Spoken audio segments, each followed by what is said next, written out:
No. Oh, too late. I'm already recording. Live studio audience. Yeah, live studio audience of the VOD watchers. Hearing no's and... I mean, I can just end this and, like, leave.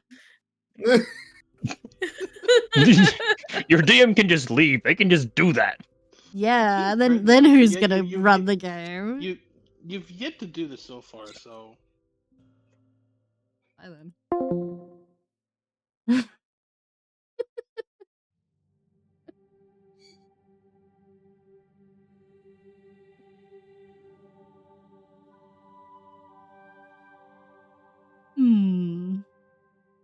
How long do I make them sweat?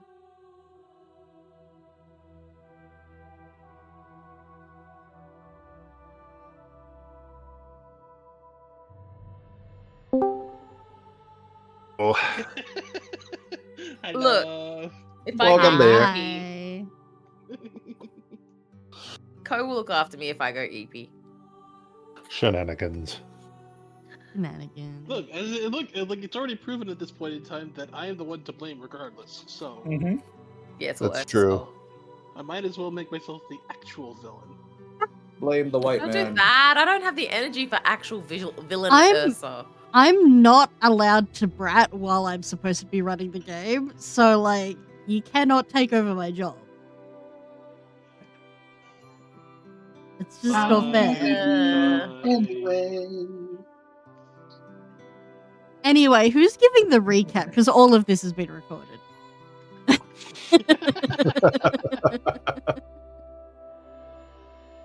Not it.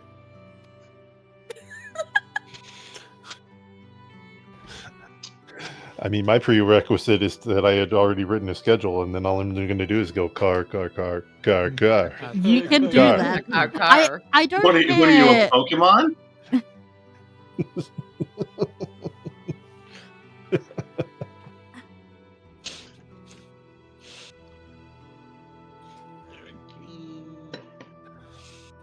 Let me get this last sticker on, and then I will go ahead and I will do the recap. At this point, Urs is just a dedicated recap person who gets the inspiration each time. Look, to be fair, I've been trying to not be the person. I've been trying. I'm sorry, I take terrible notes.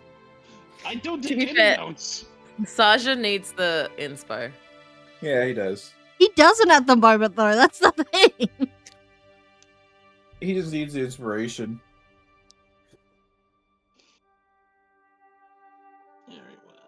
I'm happy to give the recap myself. It just means that no one's getting the inspiration. That's fine. I'm actually in favor of that because it means the DM can give the inspiration to one of their evil plots or characters. Mm-hmm. Yeah, it means that an enemy gets an inspo. Teacher's pet.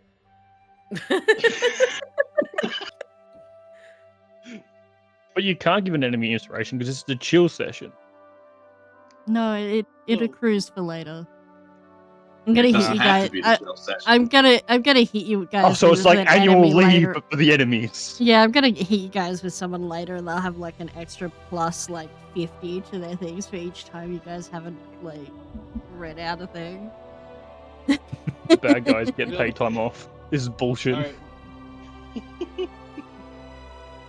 Alright, last session, you went back to Ollie's place. We had Willow sit you all down to remove the curse that was laid upon you all, while Ollie and Car made food for everyone.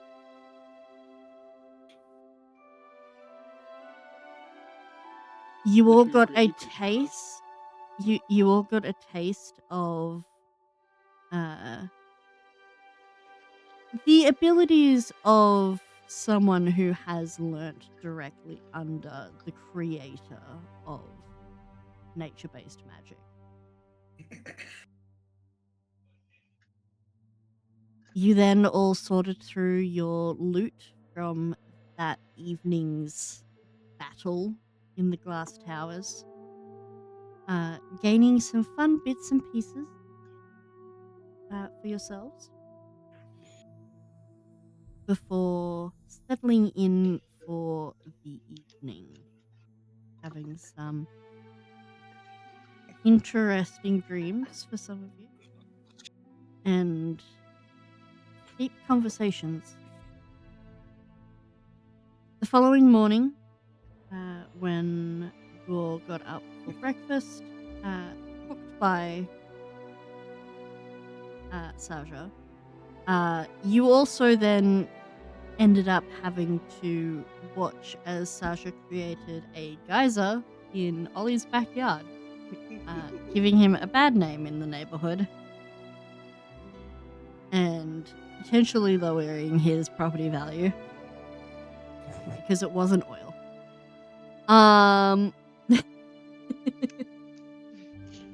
To be fair, some people might be attracted by the fact of a geyser or fountain of beer.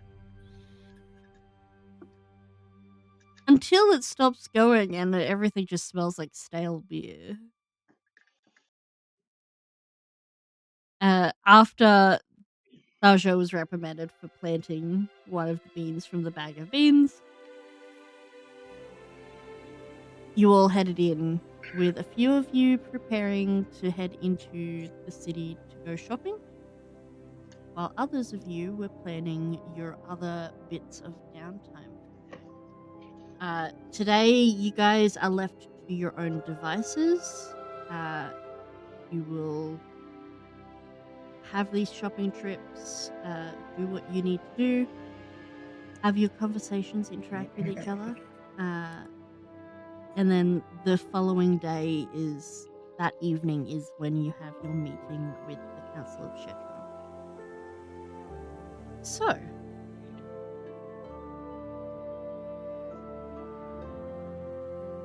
who are we starting?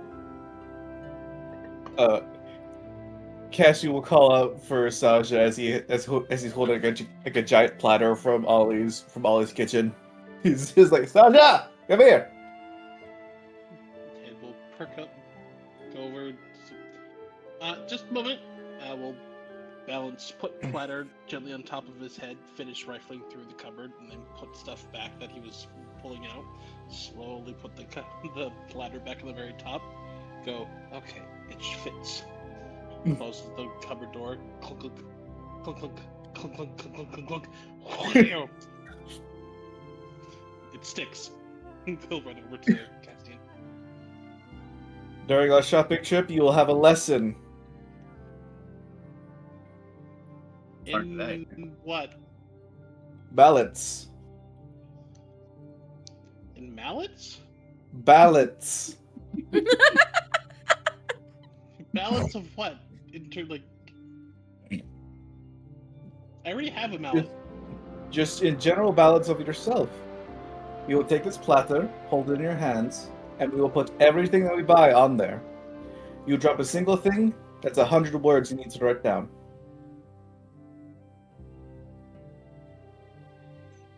This sounds suspiciously like a chore. Yes, because we are going. Because this is a chore. Lessons can be chores. Alright, fine. But we're going out? Who's going with us? Willow, she's getting ready right now. I think that might be Willow comes out. Willow comes out of her room dressed in, thankfully, her normal gear, so tights, thigh-high boots, her corset, with her braided hair over her shoulder. Wings are still away. They're not for city travel. You cool? Morning, Willow. Why do you have a tray? He is going to be following. He is going to be following us, and we're going to put all the items that we buy on the platter. And for every item he drops, he will write 100 words. Is that? It's to teach him something. He's not a pet, although. Willow goes and finds chive and cheddar. You need to learn something after you blew a hole in our friend's yard. I It's still, wasn't and you just hear intentional. you hear Willow from the side. It still smells like beer.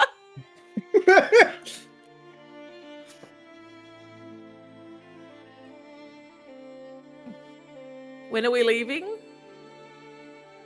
Now I think. Are we waiting for anybody else? Is Ka or Kaz, or is Ka or Eero joining us, or Setsa? Har walks in, kind of looking at his short sword, and goes, "Yeah, I could visit the market."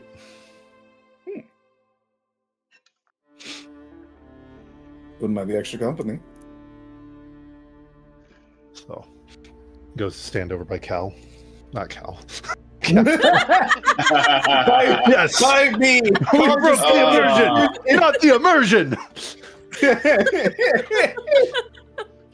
Fourth walls are for squares. That's true. That's true. Okay, fine. He goes to stand by the dead elf guy. Yeah, grip it and rip it, whoever that was. That was me. That was me. And it was just a soda. I'm not drinking beer. Is anyone Sure. else joining these guys? Setsa or Eero? Or are you guys gonna do your own thing? Eero has other plans. Okay. Sure, why not? Oh, it's a whole group. It's a whole group outing. Almost all. Sets of will us. Wait, make does that it mean I get whatever. to carry stuff for everyone? Yes. No, I'll bring boy. Ruben. Ruben? Wait, Ruben's wait. coming. Ruben has been following us the entire time. Yeah, Ruben's outside. Yeah, Ruben's been with you guys. Willow's The gonna whole pop her head time. in. Who's Has Ruben? no one noticed the giant death chicken? Who's Ruben? To be fair, What's we were Ruben? kind of preoccupied. Oh, Ruben's the giant poultry? Just wait till you get bird? outside. You'll know who Ruben is. He's probably eating something he shouldn't be. Probably. Uh, Kind of goes to peek out the window to see if that is in fact happening. can you roll me a d6, please? Sure. Is it in fact happening? I think that's what we're determining. Yep. I rolled Uh, a 2. When you look my outside, you ears. do see Ruben sitting in the front yard of Ollie's place. He has got something in his mouth. Oh no. Oh no! It looks. Should I roll perception to see what it is? Yeah. Roll me a perception. As long as he's Sure. not eating chive. No, Chive is curled. Chive's been curled with Willow up. the whole time. Chive is currently curled up on Saja's bed. 15. Oh. 15. It looks vaguely street cat like. Can I look like Oh. over And Kai's is shoulder half and try and see what it is is as well? halfway sure. Okay. Car doesn't care. Car's like, one less stray. Yeah, one less stray on the streets. It's fine. Now I don't have to feed him. I will roll perception. Once I find my die. There we go.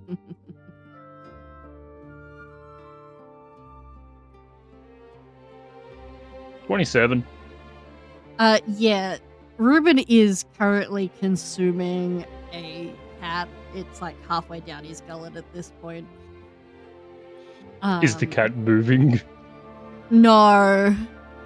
Well, it's about. Go ahead. Even I knew it was definitely it's dead. already dead, so bon appetit, I guess. It's about at this point that you hear Ollie from just beside you. The fuck? That's my neighbor's cat. Correction, Not it anymore, it's was not. your neighbor's cat. It was your neighbor's cat. It is now breakfast for the bird. Oh my god. Would you rather it ate, your cat? You do have a cat, I assume. Place like this. I don't do pets, darling. Ah, well then why do you care? Because I've already had my reputation spoiled by the geyser of fucking ale in my backyard. I think on a Okay. scale of It's a things, the geyser conversation of ale piece. or a dead cat, I think the geyser of ale is going to get more people talking than a dead cat. Everything's going to get people talking, darling. This is where all the rich people. I Plus, mean, it's if you not really your want people bird to that's talk, eating I'll the invite neighbor's my cat. girlfriend. It's our bird that's eating the neighbor's cat. And you're my guest, therefore it's my responsibility. You That should brings have up been a a good bird. question. That brings up a good question. Where the fuck is your girlfriend? That's a terrible thing to not see in a long time. Oh, do you Oh, mean trust me. the avian, darling? Rochelle, I think. Yes. She did drop by Yeah. earlier, actually. She Mhm. wanted Okay, me but to now give you did she- this. And he will, with a flourish, move his head, and a letter will appear in it, and he will hold it out to Car. Car takes it, puts it in his pocket, doesn't read it right now. He knows it's better. Like, it's like leaving the. It's like seeing seeing the fucking text message notification, be like, I'm fucked. Fine, I'm he's gonna not step leaving her outside and on read red. this. Never mind, he's gonna leave her on red. Car steps outside to read. All right, you open this up. How are you opening this? Like, are you opening it carefully? Are you just gonna open it? Car's gonna open the way he opens every letter from Michelle, with a dagger. Okay. Anthrax. Not like through the whole thing, just to open the lid. You Right use through the your center. just you use rips your it out. dagger as a letter opener. You open it. It's funny that you joke about anthrax, Cal. This Is it? this plume Is it? of like sulfuric smelling dust erupts from it. Can you roll me a Constitution save, please? Constitution save. Yeah. Sure.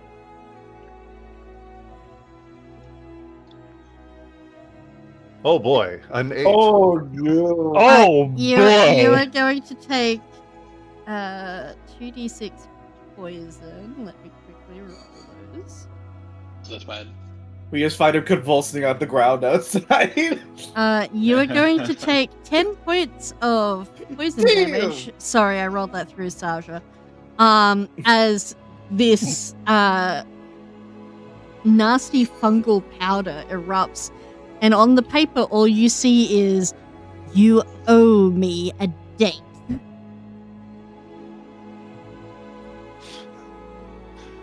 And this is why I opened it outside. But I guess bedside care counts as a date. I'm sure she'll like that. He's just thinking out loud. He's like bleeding from a nostril. Yep. full anime styling. All right. I'm gonna pop out a potion to that. I'm just looking for it. I can't find it in my inventory. There it is. All right. Wait. You Oh, that's guys- poison, not potion. Let's not take that. A little chaser. Oh. All I mean, if you get Uh, poisoned enough, you develop an immunity to it. So That's true. Let me just Every- roll 2d4 real quick. See how much I get back. Car every time he sees poison, everything. Oh, boy. reminds me of her. I get I take 2 damage then, because I just got 8 back. Alright, cool. was those healing potions? Because it's D4 plus 4, isn't it? The one I'm looking at that's in my inventory is 2d4 plus 2. Oh, actually, so I just nullified the damage. Yeah. Yeah, regular healing potion is 2d4 plus 2. Oh, okay, so yeah, let me just give myself those 2 hit points back. There you go. There we go. Perfect. All right. You guys are heading in to the city. We will get to you guys in a moment. Arrow, what are you up to? I'm trying to see if I can locate Blaine. Okay. Roll me. Oh, well, that's not a good sign. Roll me a history check with advantage. You know Blaine. You know what kind of place it inhabit.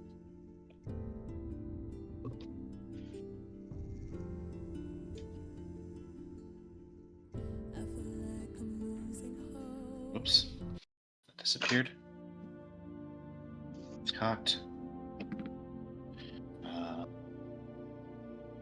Well, one of those was a natural 19, so 21. All right. You know what Blaine is like. While she is, a scoundrel, she has a tendency to live above her means.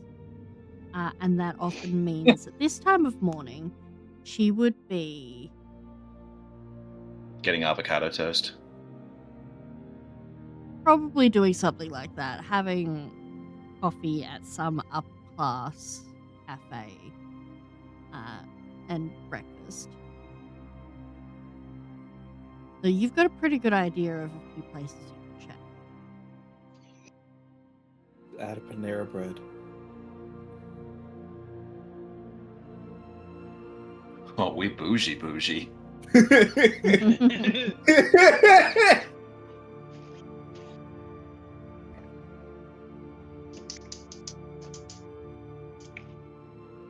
Well, I'm making my way to the upper class part of the city, Make a way.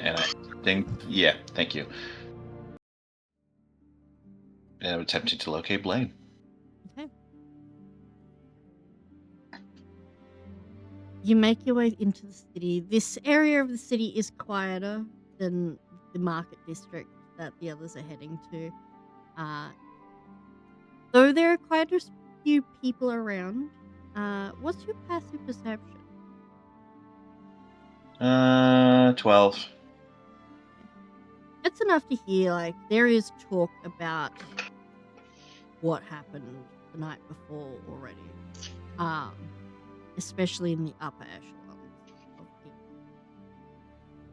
You don't quite catch full conversations, but you definitely hear enough to know that they are talking about the fight that broke out, and they are talking about the fact that Shetra has gained control. Oh no.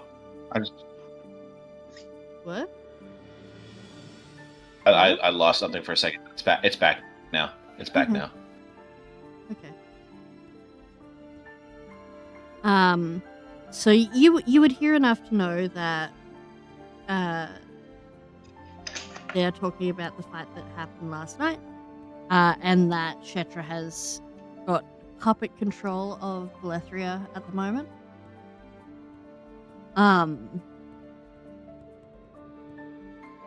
You're not quite sure about the more in-depth conversation.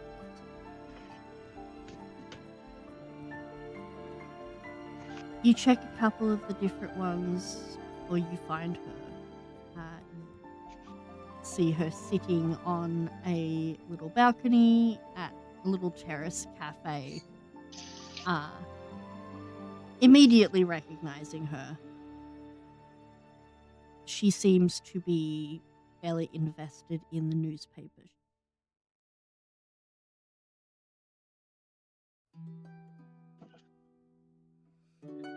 He's going to enter the cafe and, as quietly, not necessarily quietly, but not making a big scene, just head up to the balcony where she's sitting and pull out a chair at her table and just sit down.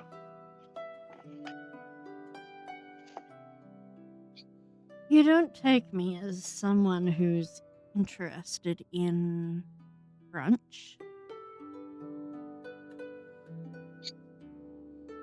Oh, no, not at all. I think it's massively overrated, and I think it's a trend, and I think it'll die out eventually, but that's neither here nor there.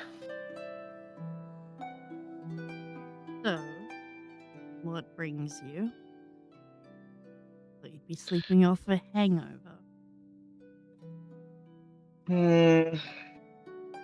No, sleep wasn't really in the cards for me last night. It was a bit of an interesting evening. Come on, you two fuck or something. No, he's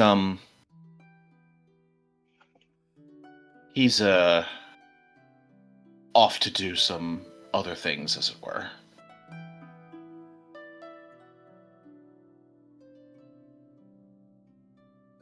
I think it's at this point that she lowers the paper and she looks directly at you.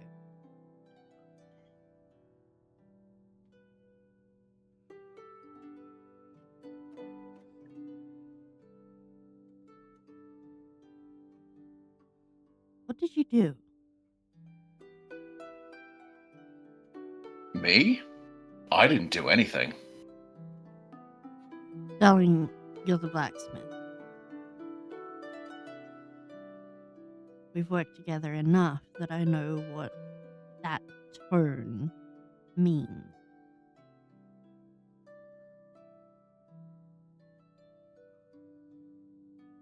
Then you won't be surprised to know that Tenegral was nothing more than a bargaining chip for me to get what I want. And that is? Information.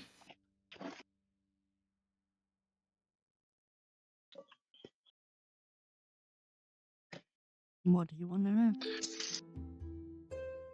I want to know what you know about the Carrion Shade.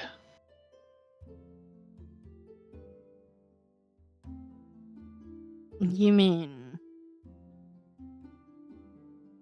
that murderer?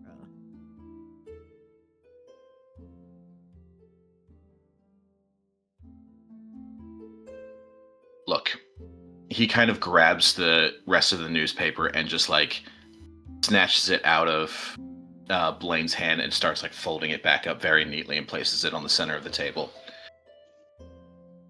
I learned some things from Tenegro last night. Not necessarily things that he wanted me to know.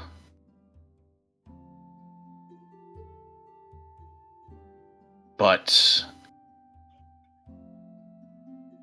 I learned about the Carrion Shade and how he was directly ordered by them to carry out the sordid business that landed me in prison.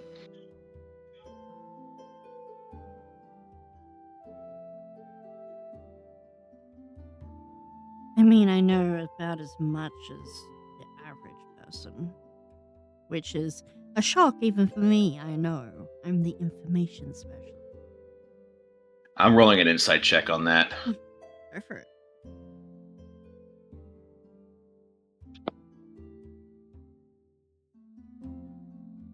$14. 15, I'm sorry. There is a tick of annoyance on her face when she says that you are familiar with, you've seen a couple times before, when she has been tasked with looking into someone who has not got the paper trail she wants.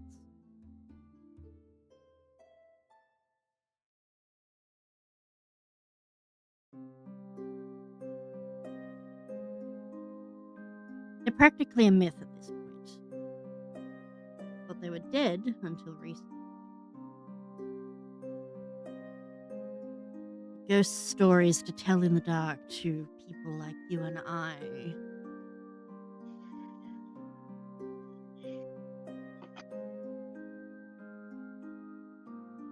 I don't know, some people say that they are an active spirit haunting people. He's gonna like rest his elbow on the table and put his chin in his palm and just be like, you mean to tell me that the information specialist, the person who knows anything about anyone, can't tell me anything about this? I lost the name. this Carrion Shade? Well, obviously, at the very least, at some point they were a real person, but there's theories. Some are more otherworldly than others.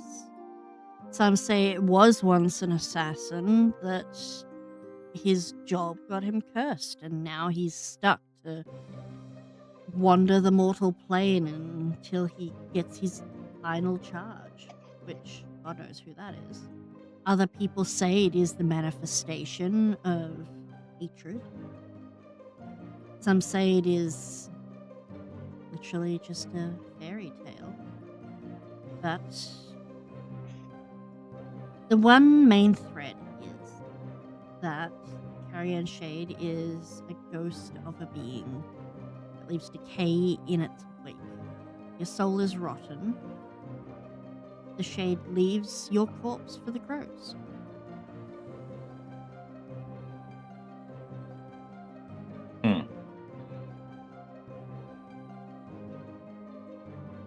All right. At first, obviously, like, things like that, they're interesting.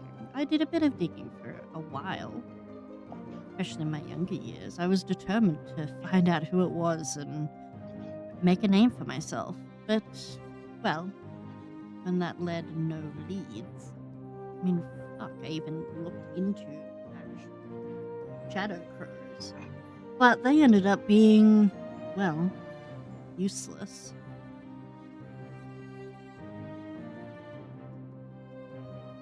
Oh.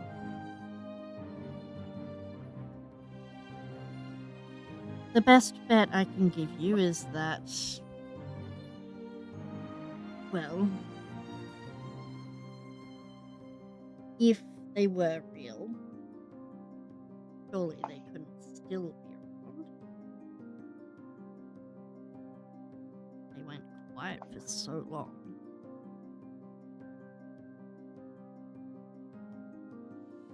Maybe it's a copycat. I don't find that to be a copycat. Maybe. So someone's out there cosplaying as this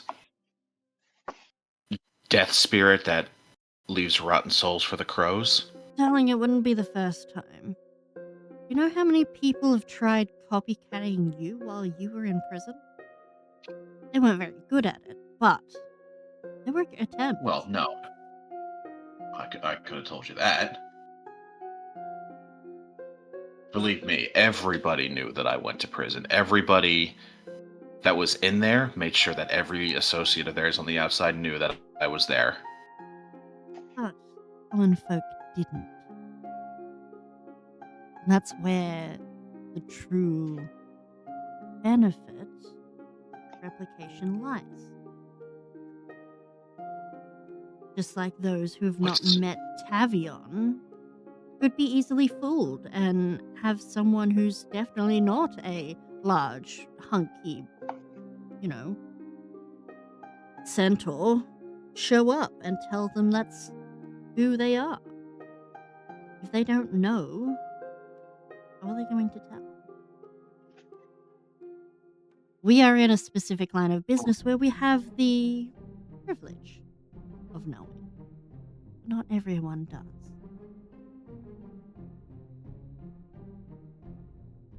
Regardless, whoever this shade is, I will give them that much. They're holding up the reputation. Whoever it is good. Maybe it is them.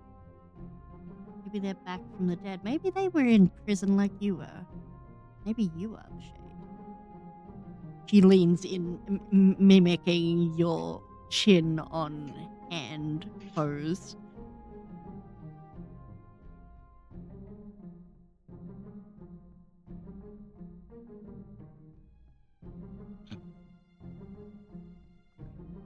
Well, now that we've gotten the who out of the way, perhaps you can give me an idea as to where.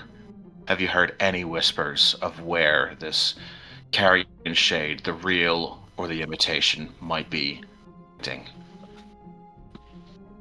I'm sorry, but I don't have that information. Been on other business, and I don't have time for hobbies these days.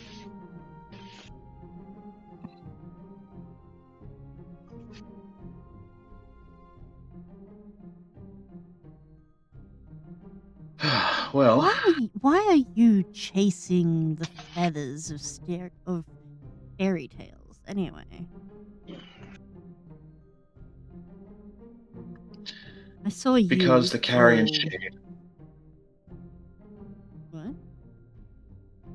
My lag must be really bad because I keep going to talk and then you keep talking.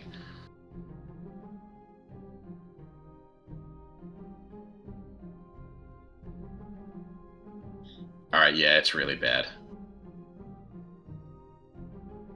I'm just giving you time. Okay. Look.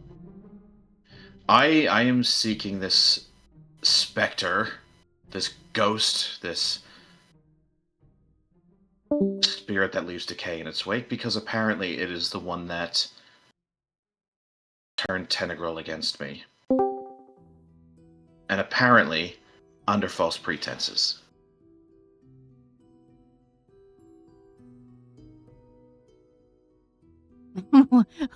Wait. So what you're saying is this ghost is making stories about you? Ruining your social life? Perhaps. Did you lose your mind in that jail cell? Well, I'd like to think not, but my sort of come to Jesus moment would probably make some people think that I've got a bit of a Stockholm syndrome or something to that effect. Jesus. Don't worry about it.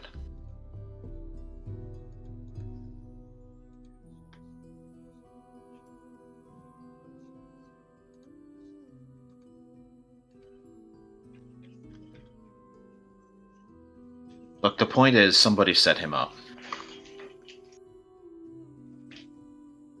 People are setting everyone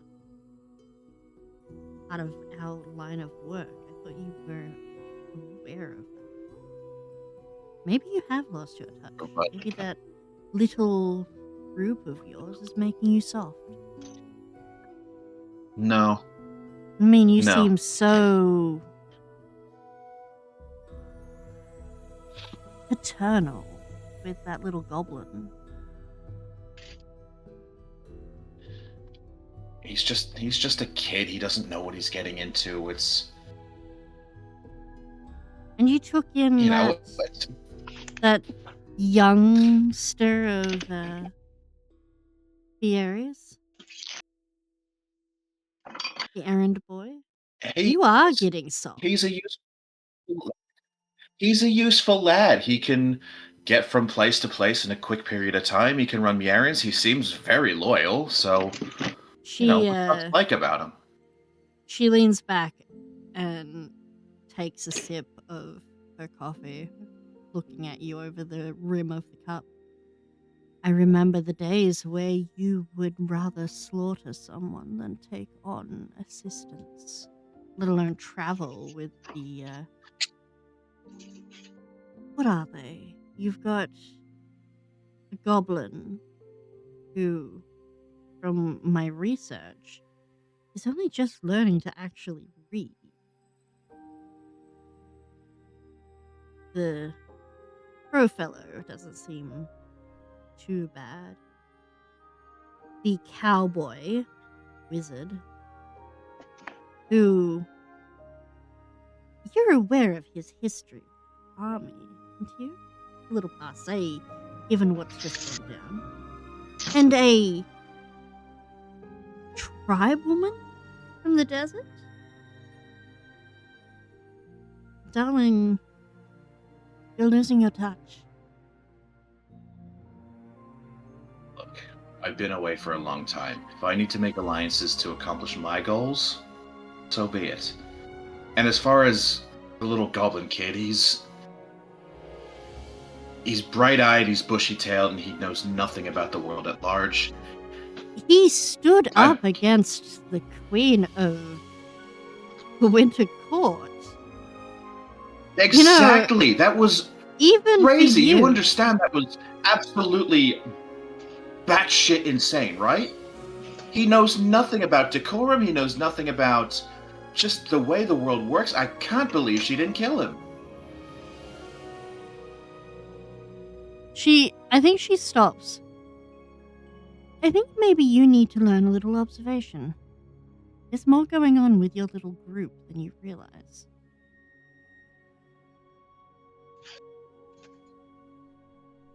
Like, I'll be the first to admit that I have a little bit of tunnel vision when it comes to certain things. I'm quite literally on a mission from God right now, and Tanagrel was the most recent domino to fall in that mission. But And I've if learned patterns be as they are, I'm next. I'm not blind. EoM. Look, believe me, there is somebody that is You had Tanagrel very upset with me eaten last night. Look, there's somebody who is very upset with me that you're still alive. Let's put it that way. The little god.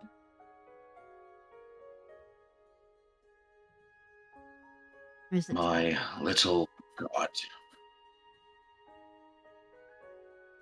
Oh, no. I couldn't give a shit what Tavion thinks. Maybe you should. I'm not beholden to him.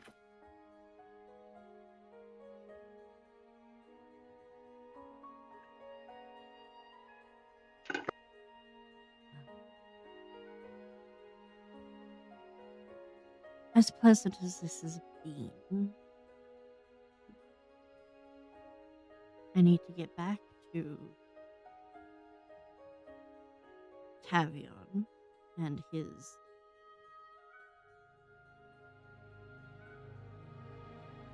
well,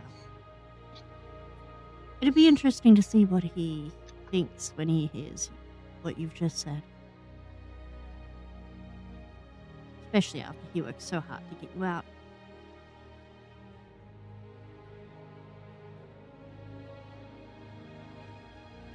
Tavion and I have an established relationship. It's a give and a take. And he has given you a lot. And I have done a lot of work for him. Life is a high price to pay when it comes to saving.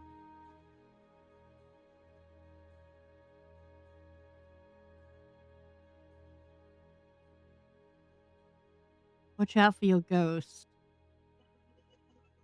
He might fly in and take out some of your party members. I'll keep my eyes out. Easy to tell where your weaknesses lie now. I would suggest you keep that more hidden.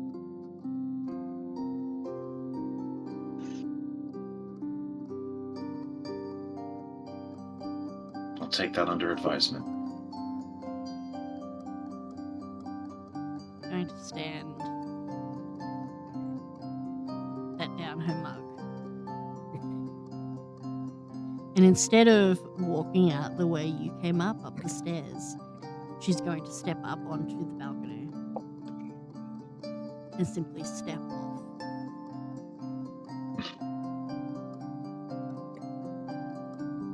You go after her.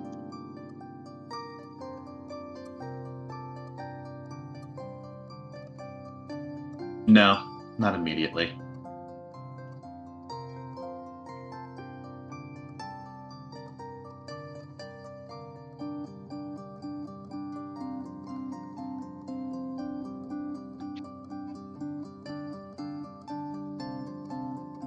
In the city with the rest of you.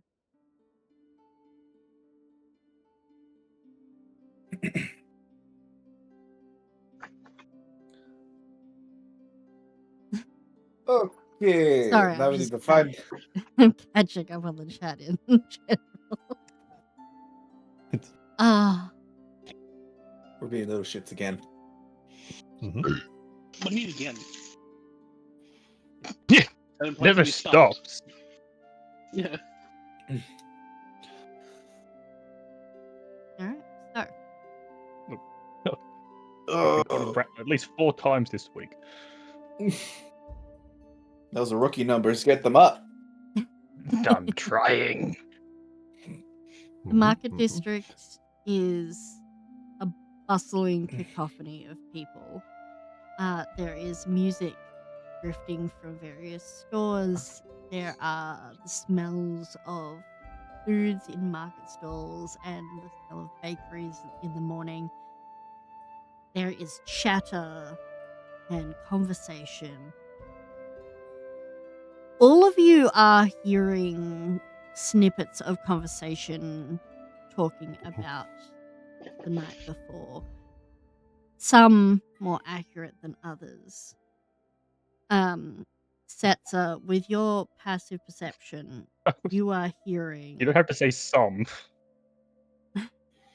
You are hearing full conversations. A lot of these are overblown. But there are bits and pieces of snippets that are accurate within these sort of conversations as you all pass. You've been in and out of a couple of the stores by now, before making your way further. Bring it away. There it is. Castian, you are leading the charge on this. Cassian would just be stretching his hands over his head and just be like, okay, there used to be a magic district for all the magic shit, but that was in the sky. It's no longer in the sky. I don't know where it would be.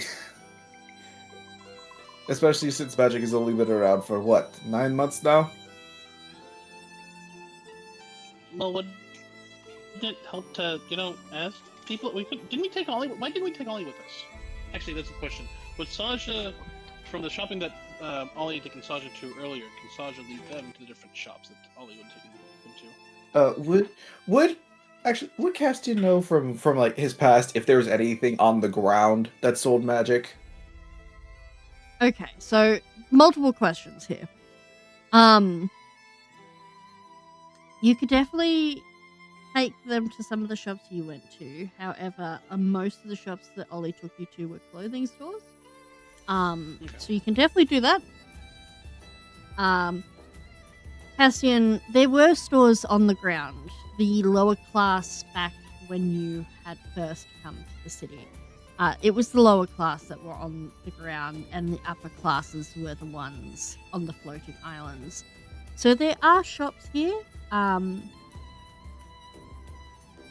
Most of them would have been demolished when the islands fell. So all of this is newly built.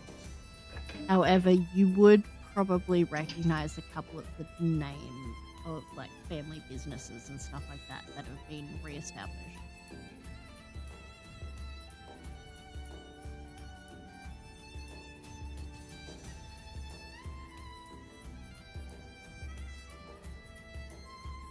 I know you had like a new rule set in place where you could like come up with NPCs on the spot.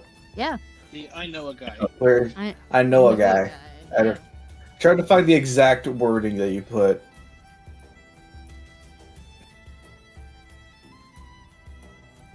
It should be in.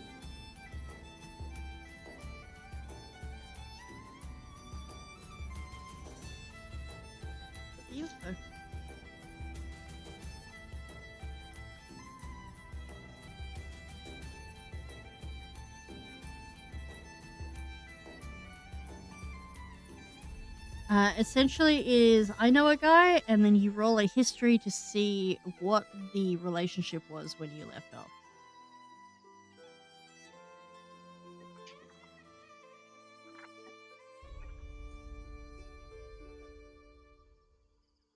Ah, there it is. Found it. Yeah.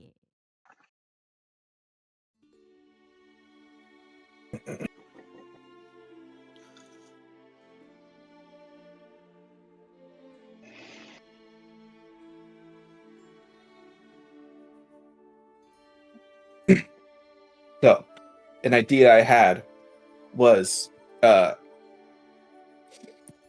this basically a golem that sells magical items. Mhm.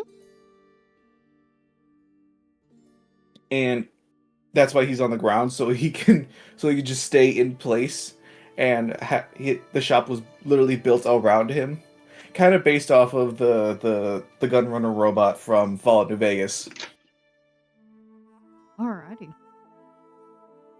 Roll your history, and we'll see where you left off on things.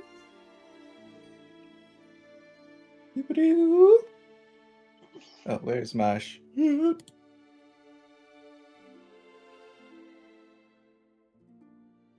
history? 24. Nice. He's my best friend. Mm-hmm. All right. Yeah, you guys had left off on pretty good terms. Did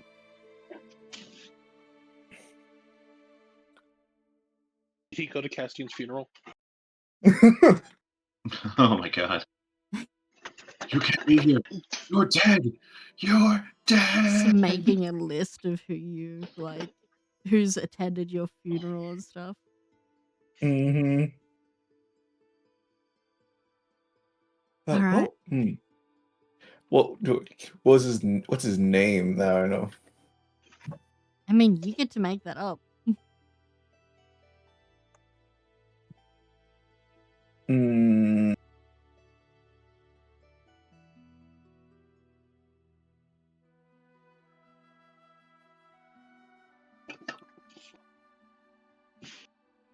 Oh, now I'm on the spot. Jim Bob. No. You know what? In the spirit of that, Juan Pablo. I'll get you to put that in the NPC's channel just so that everyone's got that there. For the record, it was Takuba that posted Jim Bob in the chat, not me. Yes, I saw that. Okay, just making sure that I didn't steal his thunder.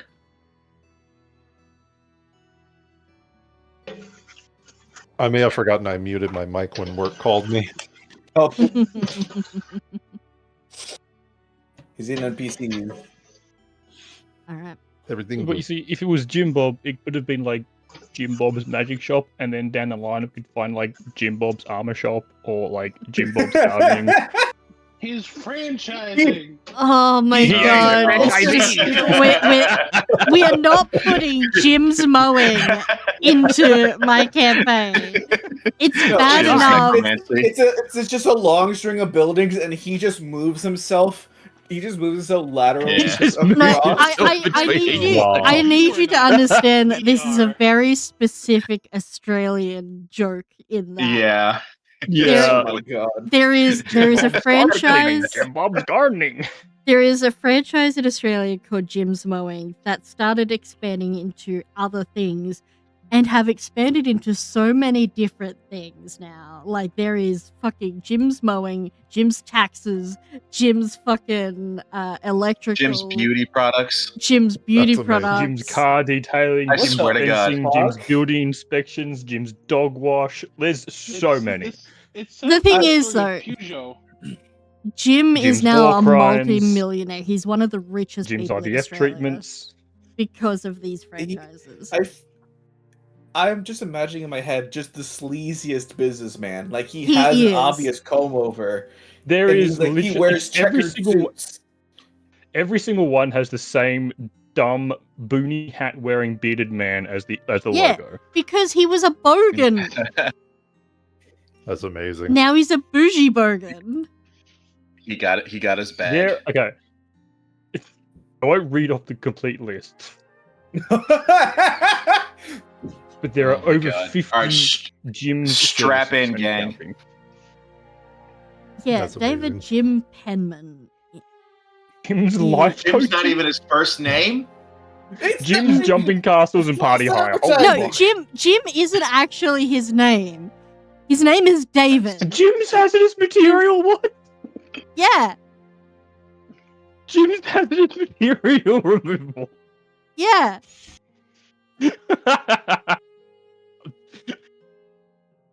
Asbestos services. Oh my god. Man got a PhD in fucking history and went, I'm doing nothing with this. I'm going into making franchises. Imagine Well, he having a seems to know business what he's whose doing. only business is having more businesses. Oh my god. Yeah, that's essentially what it is. He is the like Oh my- MLM of businesses. Wait, Jim's have we actually texting tag. found Jim's the fire and real-life safety. dragon at Jim's this point carpet in cleaning. Anyway. You could Anyway, shopping!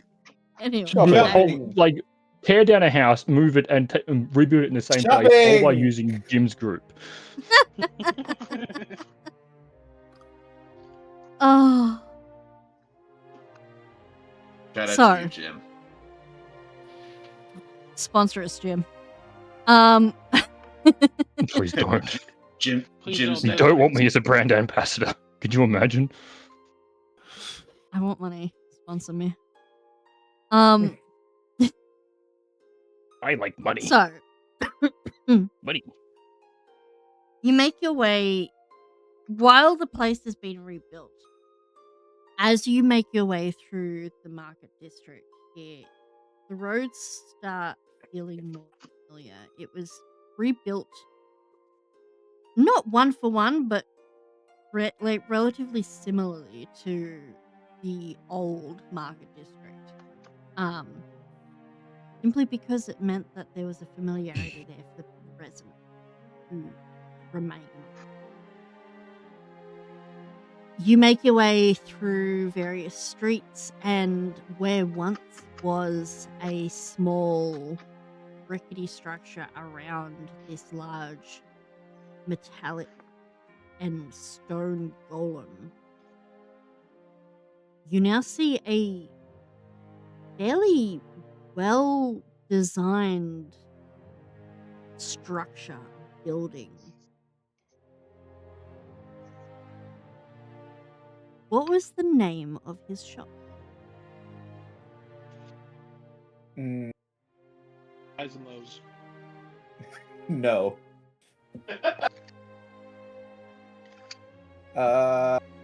It would have been in like the Hispanic area, so something in Spanish, maybe like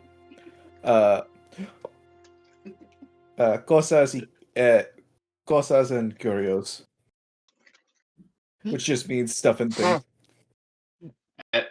Asimov, the author of I, Golem. Oh my god.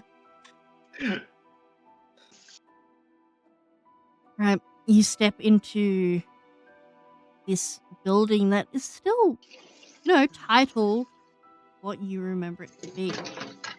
And other than outside of what once was lower class, sort of put together and maintained as best as they could, ramshackle building, this place is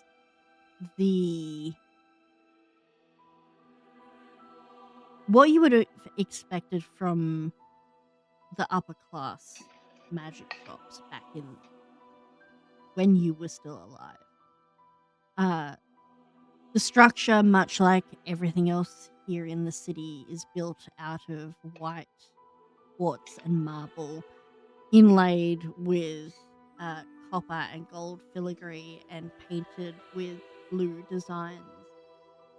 In the center still remains Juan Pablo, large golem, his many arms sort of serving multiple people at once. And you see various other attendants making their way, assisting people in areas where the golem cannot reach. when you had seen him, he had been fairly well maintained. He was this large. Those of you who've seen Nausicaa, almost similar in structure to the golems there, but with more arms and a bit rounder. Made of stone that had been inlaid with copper. You can see that there is a sizable piece that at some point had been shorn off him, most likely during the fall of magic when the islands crashed down. He would have had to have been dug out of there. And you can see that almost like kintsugi, it has been reattached and melded using this gold inlay. A couple of his arms, as they move around him, and you can hear that stone and metal grind as the top part of his body sort of rotates. And you can see some of his arms have also been mended in a similar way. And then as he completely turns, facing his front in your direction, you see the large metallic cage-like structure of almost like a coal engine. Though you know it's not coal that powers him. And it glows with a faint teal blue light as this large crystal sits in the center, ebbing with magic. His essential lifeblood. It's only now that you are seeing him that you realize that during the fall of magic, he probably went dormant. That crystal would not have been able to sustain him during magic's fall. Lose person.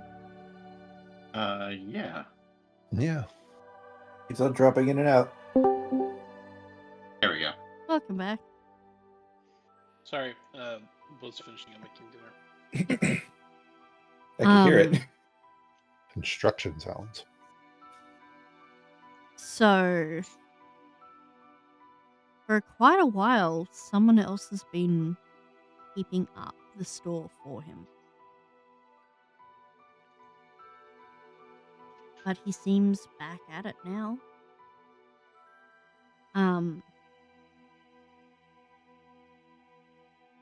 There is movement and hustle and bustle as he continues serving people. And the group of you are approached by this very short, fuzzy-looking creature. It's hard to tell what they are at first. They are essentially an explosion of soft, grey fluff.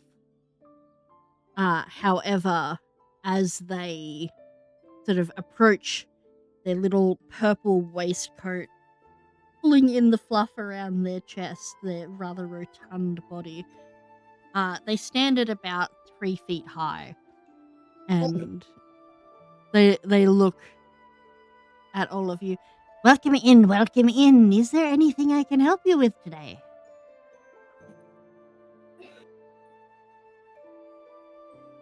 I would need to talk to Juan Pablo. Do you get his attention?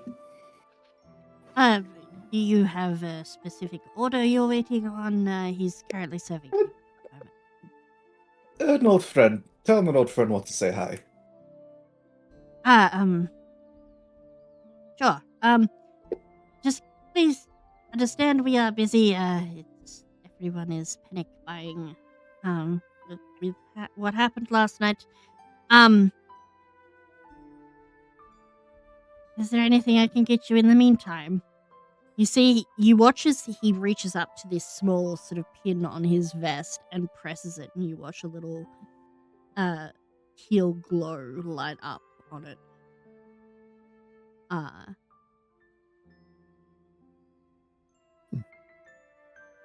Okay.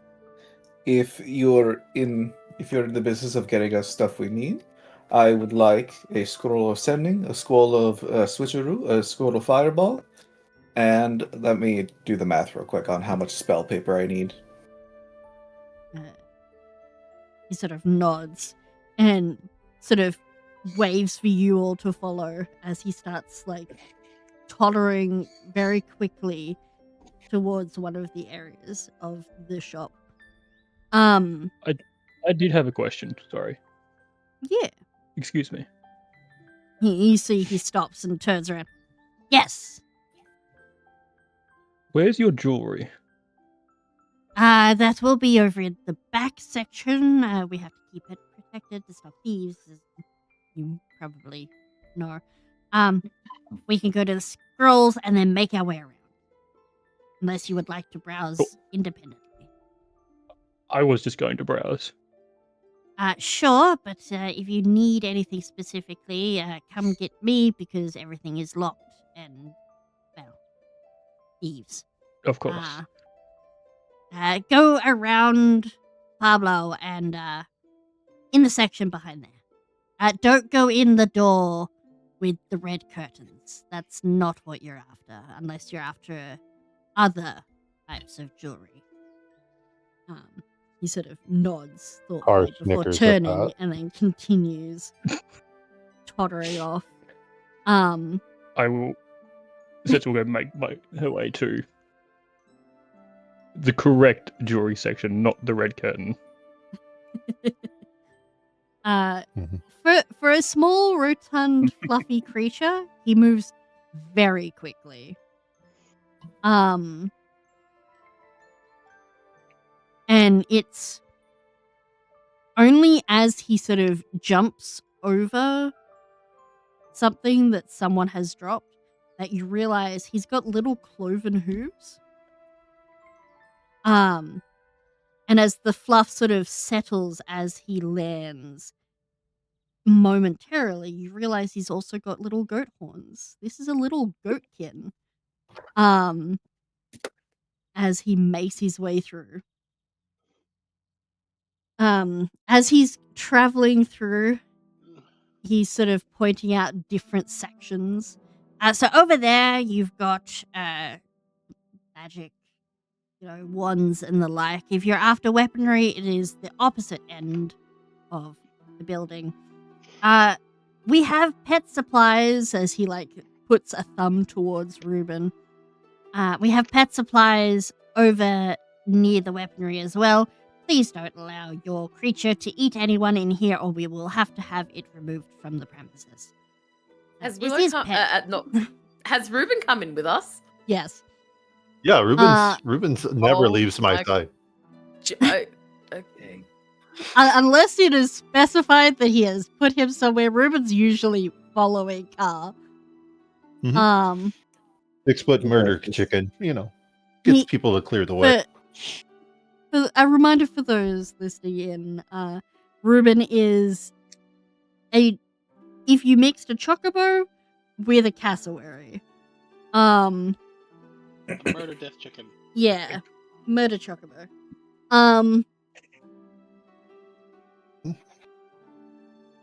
He is currently wearing a saddle and bridle bit because he is rideable. Mm-hmm. So he is following obediently, sated for the moment because he had his snack of the neighbor's cat and a couple other animals that passed by.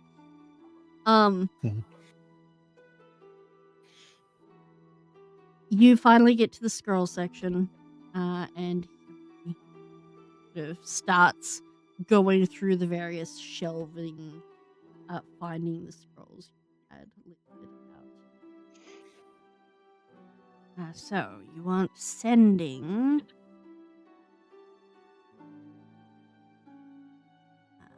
Mm-hmm. Pulling out my price list.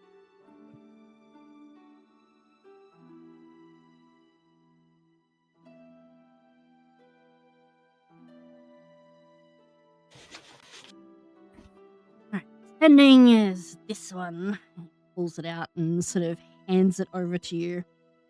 Switcheroo is this one. Fireball would be shelf F. He like scurries over, and you see him look and give a deep sigh as he looks up at one of the upper shelves before tapping a pattern on the shelves, this bookcase-like structure, and you watch a couple of you having to step back as this ladder slides automatically across to allow him to clamber up. And much like a goat climbing the side of a mountain, you see him just like quick as anything scramble up this little ladder and grab the scroll of Fireball. And then jump straight back down. All right, and you wanted paper, yes? Yes, about 550 gold pieces worth. That's easy enough done. Follow me. He will continue on. As we're walking by, just Cassie would just look towards everybody else. Pick out what you want. Saja has made his way already towards the pet section.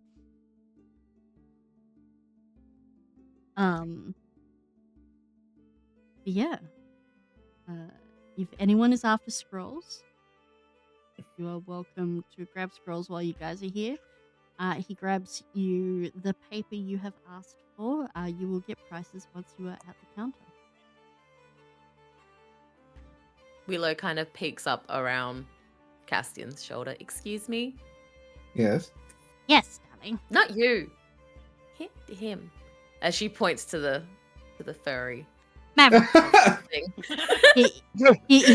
he gives a bit of a... Excuse me, we have names. He gives you a bit of a bow. Maverick, miss. Willow. Pleasure to meet My you. name is Willow. How can I help? Do you have any scrolls of cure wounds? Yes.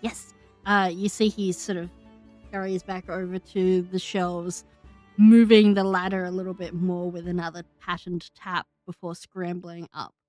And how many did you want, darling? How much are they? You see he sort of thinks for a moment before he pulls out from his pocket a notebook that seems way too large for the vest pocket that he is pulling it out of. Immediately, those of you who are magic users would work out that there is a bag of holding sewn into the pocket of his vest. He pulls this out and you see him flip through with skilled practice. That would be 200 gold per scroll. 200 per scroll? Yes. Can I get 2, please? Of course. He pulls off 2 of them. Jumps down off the ladder and hands them to you. Thank you so much. Of course. Payment will be at the counter when we are done collecting all of your goods. Thank you. And Willow will go and find Saja in the pet section. Okay.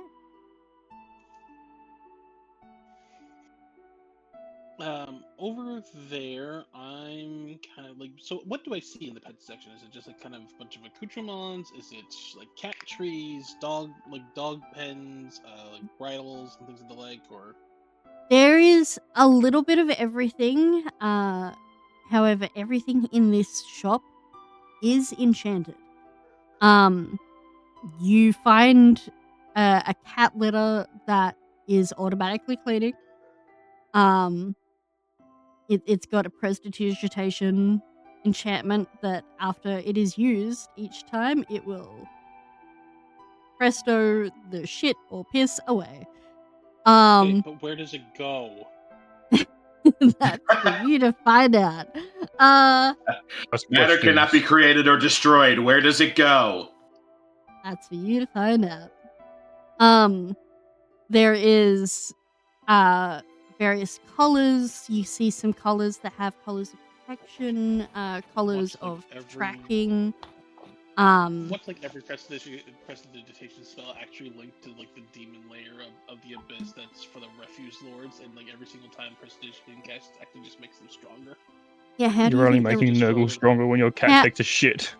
how do you think the refuse lord makes his money? Exactly. He's the Right. one who made the prestidigitation spell. Exactly. He's not in it for world domination, he's just in it for the cash.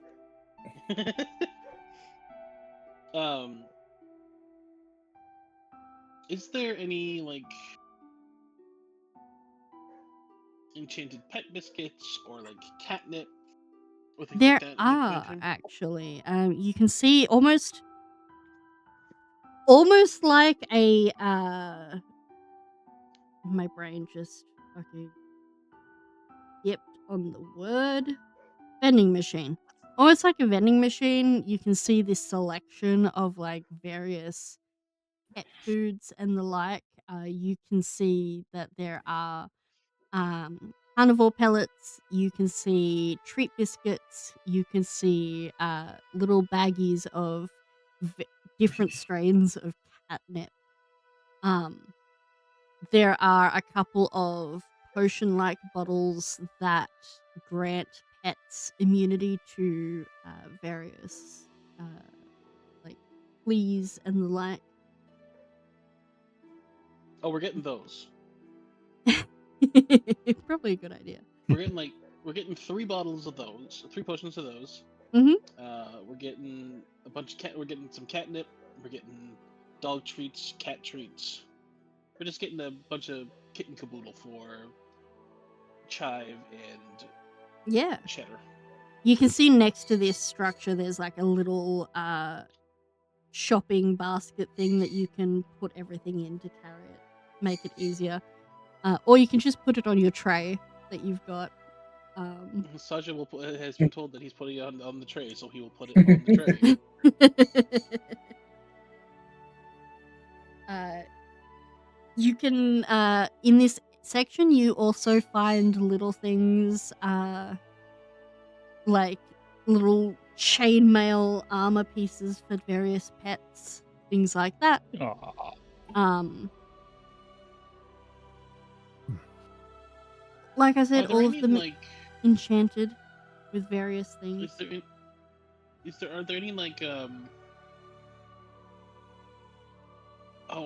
there any like enchanted collars for like helping them hide or sneak better or Yeah. So if you head over to the collar section, there are 5 different collars in various sizes that you can find. There is a collar of protection that gives your pets a +2 to their DC, to their AC, sorry. There is a hunter's collar, which will actually give them higher stealth. It's a +2 to their stealth rolls. There is in that one. there is a collar of swiftness, which adds an extra 10 feet onto their movement speed. There is a collar of charisma, which essentially makes them even cuter than they were before, and gives them advantage on charisma-based checks. And then there is a collar that's called Beast Speech 2000. And this one allows them to speak. It translates. Not using that one. It translates their words. Is Cheddar with us? Was We were out shopping today, though, so I would say yes. Yeah, Cheddar's Yes. probably in Saja's backpack. He's got a little haversack. Willow's gonna He runs around. Willow's gonna walk up behind Saja, directly to Cheddar. Is there anything you want, Cheddar? Food. Food? Food. Treats? I'm only allowed one treat a day. I want more treats. Saja, Yeah. Cheddar's be right hungry. back. We could probably do something. Oh well, what about these? They're peanut butter. Willow will look back at Cheddar. Do you want peanut butter? Cheddar is drooling. Peanut butter, I think, is gonna be fine. Sasha will gather up like basically, you know, they're like doggy Nutter Butter treats, Yep. and he'll get like a baggie of those at that point in time, and he will hand them over to Willow at the point in time while he's still perusing. Willow's totally gonna sneak one. Just like sneak one to Cheddar before buying. Hey, Willow. Yeah. Yeah. Yeah. Why do you do what you do? What do I you mean, mean? it's good that you do what you do, but how do you like get into the being this healer and all? Like what you did last night was pretty amazing, but it's not exactly certainly doesn't look easy. So why do you do it? I'm not sure, because I like helping people and fixing when things are hurt. I've never been able to walk away from things that are hurt. Yeah, but we didn't necessarily make it a comfy situation last night, or we kind of like did this whole thing to ourselves. You didn't have to help us. My teacher says that I don't expand out of my bubble enough. And then, I don't know. I saw people in danger, so I acted. I think that's brave. Most people would run away. Oh, I wanted to. You know, it'll probably get scary at other times, right? We're not doing small things. I know. I have Nox, who is loitering somewhere around the shop, I'm sure. Yeah, you have a lot of like things that I'm not exactly the most familiar with. Well, I'm kind of familiar with the Fable, but you seem like you've really come there as well. And apparently, Castian and Setza both spent a lot of time there at this point in time. So Oh, I seemed- was raised there. I was born there. then apparently, from all the stories you heard, it's supposed to be a beautiful, magical place. So why come here? There's a lot of pain and suffering here. I am looking for someone, and then I found her, and then she was taken from me. So now I have to go find her again. Yeah, sorry about that. Yeah, thanks. So I guess I'm tagging along with you guys. Look, if it... I'll help you find her again. Trust me. Yeah, I mean, know. If we know she's in the Winter Court, we have to go there anyway. Or at least I do. I don't know if the rest of you want to come. Yep. We're going home. You guys do have a ball to attend. At some point, yes. But I just wanted to say thank you for helping. You're welcome. I'm glad I get the chance to. Well, I'm glad I get the chance to meet someone like-minded. It's been a struggle with. I like my friends. I do. They're. And I know I don't hold this against them. We kinda They're in the do, but grey area. they're selfish, and I'm trying to come to terms with that. I think what my teacher's trying to get me to learn is that being too selfless is also a detriment to yourself. You gotta have a little bit of selfishness.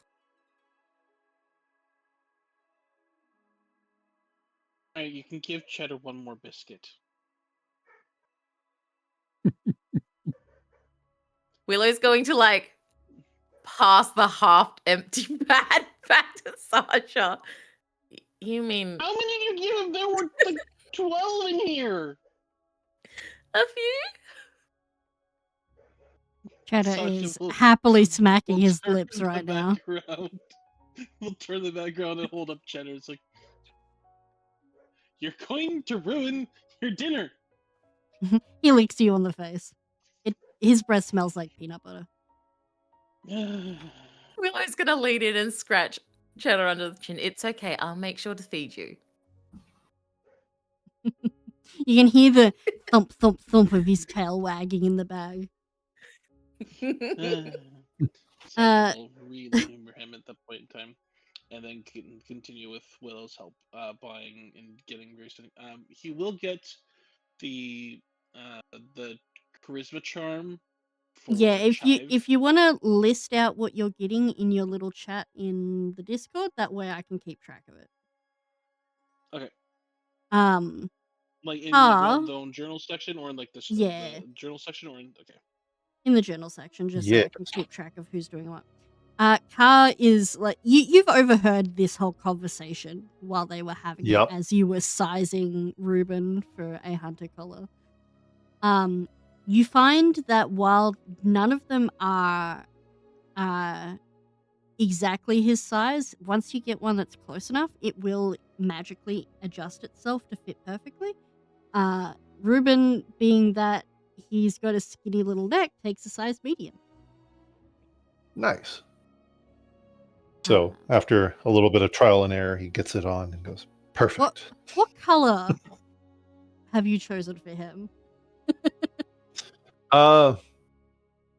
Even though it's counter to the fact that it's supposed to, up his stealth, I think bright orange would be just hilarious. So Yes.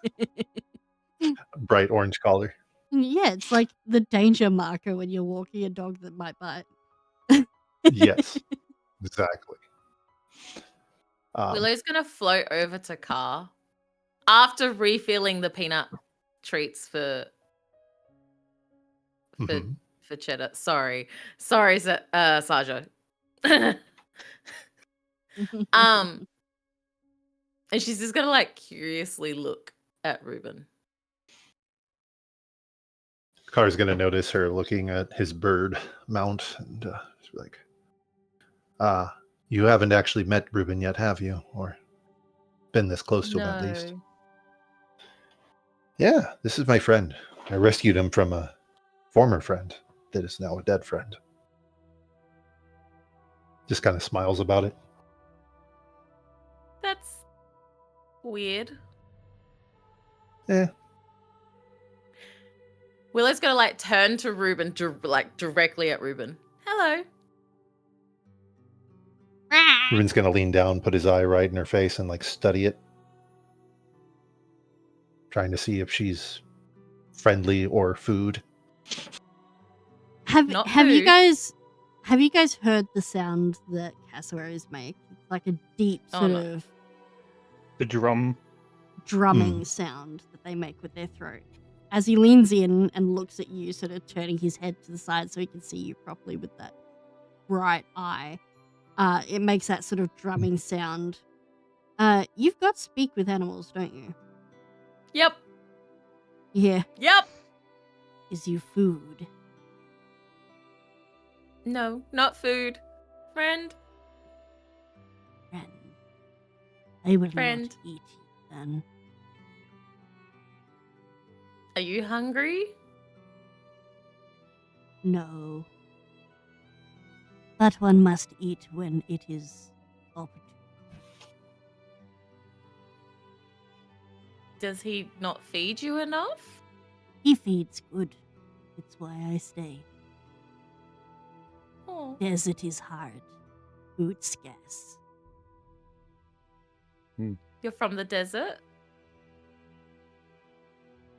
My kind, desert.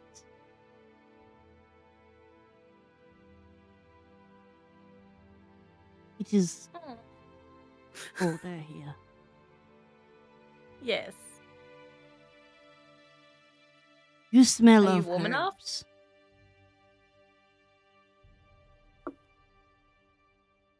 I'm warm. I smell of herbs. You smell of herbs. Are you Is that a plant? You don't. no? I was just starting to laugh in the background. I forgot that you speak bird speech, so you can hear I everything do. you say. Kara's been like waiting for them to both realize that he can understand what they're saying. I love the Tassaja. It's like Ruben and Willow just having this conversation in like the sound of squawks and like throat drumming. Just- Yeah.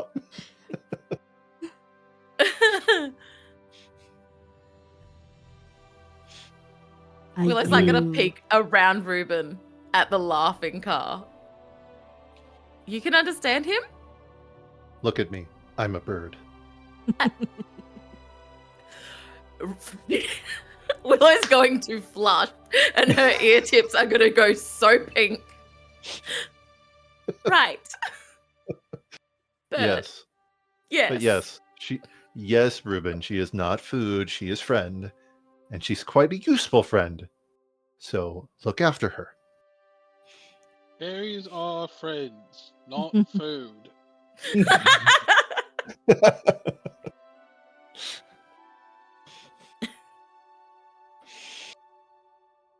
He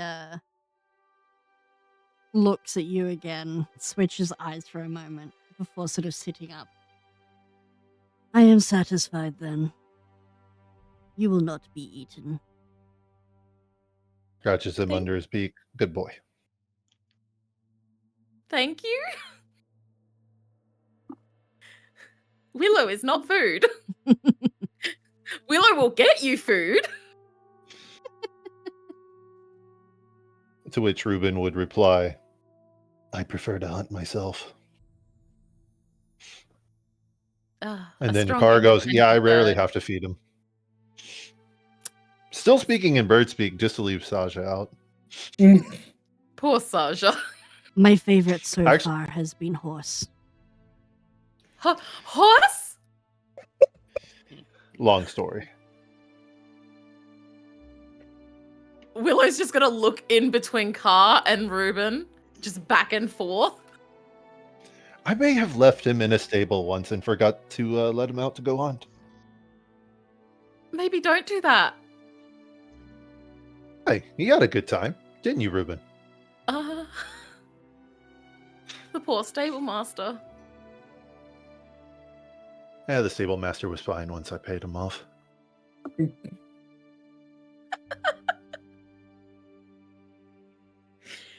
Oh.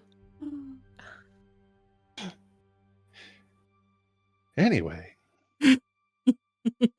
I have my own things to be looking for, so just gonna go over where they said those weapons were. Have fun. Car proceeds to the end of the store where, what's his name? I forgot the name of the furry. Maverick. Maverick pointed. Maverick. Yes, Maverick. Gonna.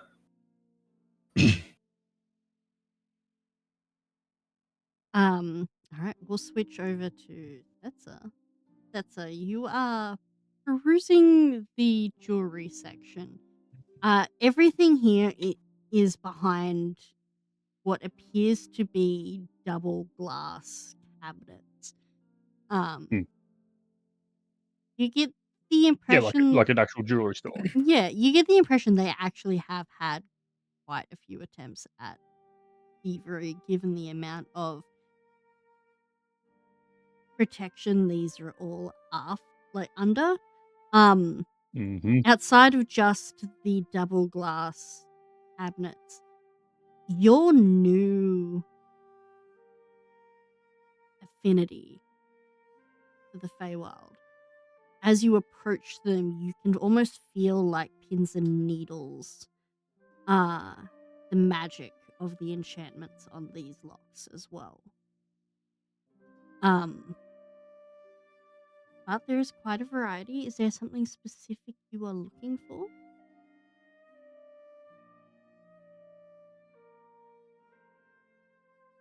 I'm kind of trying to think of how to describe it, but do you know those those pieces of hand jewelry where it's it slips over the hand and has rings and Yeah. a palm piece and stuff like that? Yeah. I have no idea what it's called. Like a chain glaive. Yeah, something like that, but Yeah. not so Yeah. pronounced, I guess. Other than that, really just kind of browsing for. Is there any specific enchantment you're after? Because all of these jewelry pieces have got enchantments to them.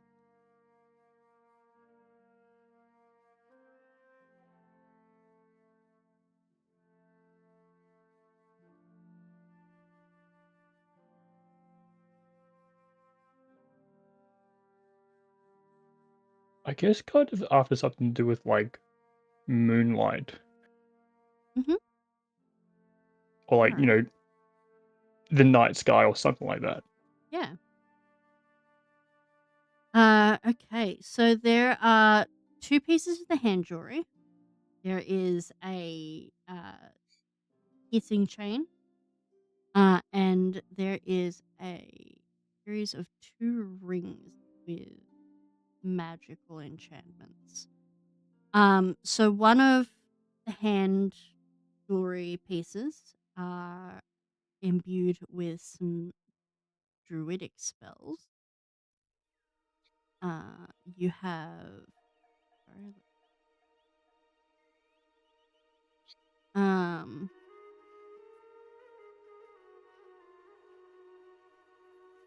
sorry. Finding my list of shit.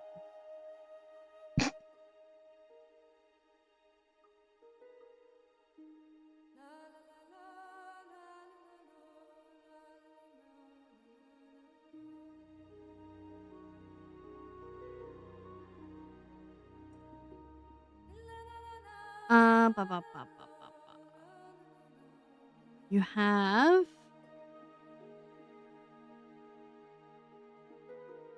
one that is okay.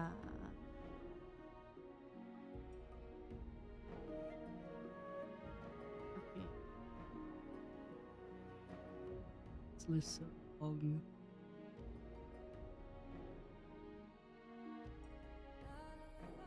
One that is enchanted with 3 charges of moonbeam. So it would essentially allow you to cast moonbeam up to 3 times using the charges. The charges will reset at 1d3 on a long rest.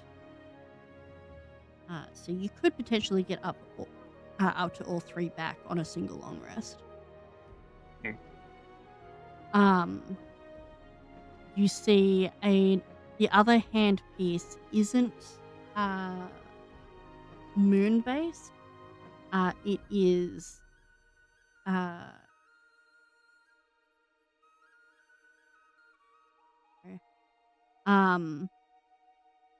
it is imbued with Mirage Arcane, which allows you to make terrain in an area up to 1 mile different. It looks, sounds, smells, and even feels like some other terrain of your choice. So, for example, you could make a forest look like a desert. Similarly, you can alter the appearance of structures or add some when they aren't. It doesn't disguise or add creatures. It just creates like an illusion of something else to trick someone, unless they have true sight.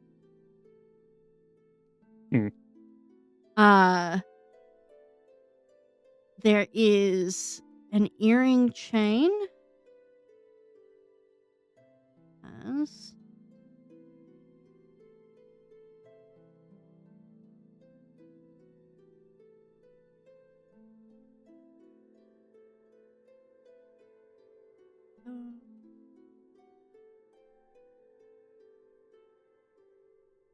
Earring chain that has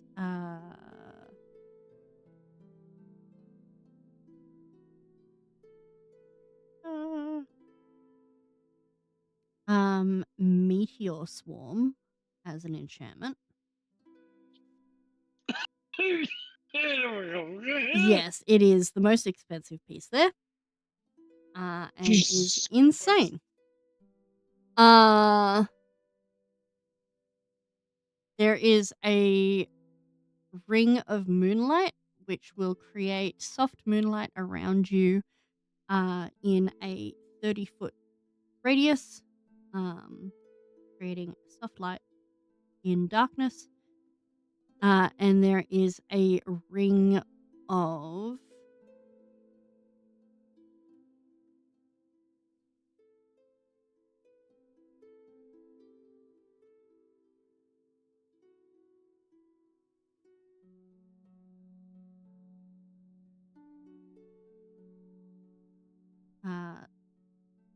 a ring of star mapping, which will allow you once per day to essentially roll a dice, and depending on the roll, you will gain a plus or a minus that you can add to a single roll that day.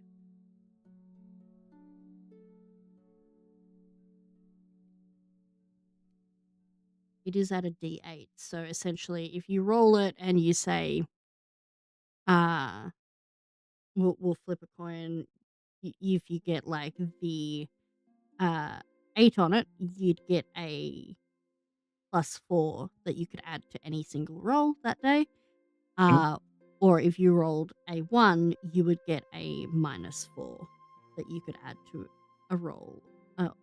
Not just for yourself, for anyone. Because you are predicting something in the stars. Cool. So, I will send the prices for those in chat if you let me know which ones you I am interested in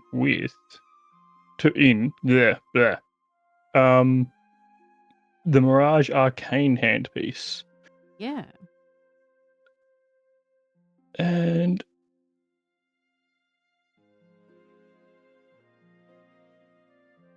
basically just out of curiosity, pure curiosity as well, the earring chain. Okay. And I need to actually look up. Hang on, I'm just gonna. What does Moonbeam do? It is a spell that creates a cylinder of radiant moonlight. It's what you saw at the gala. Yeah. Yeah, 5-foot radius, 2d10 radiant damage when it appears, and then you can move it as an action or bonus action to spot I within see. 60 feet. It's Then what yeah, pissed I'll off also Ollie. ask about the Ring of Moonlight.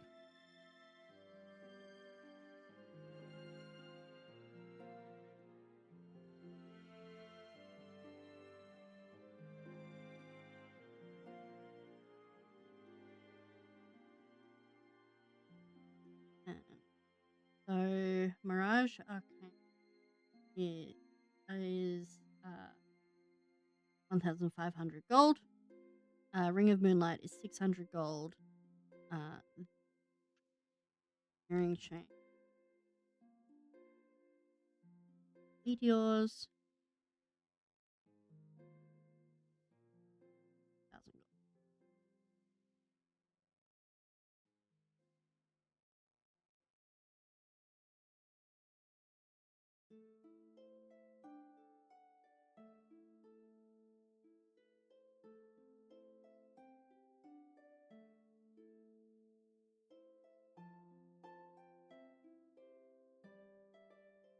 All right.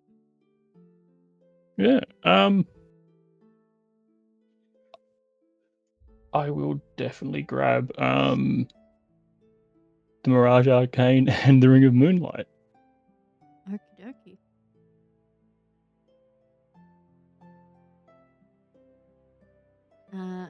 So I will make those items up for you. Do they have any next sort of session. like? Do they have any like non-magical jewelry? Not here. You can just find a Not here. jeweler's place for that. Okay. Sasha could probably actually take you to a jewel shop after Ollie shopping before event.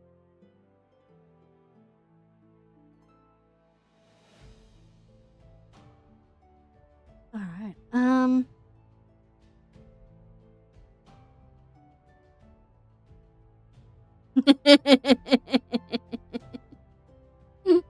Easy done.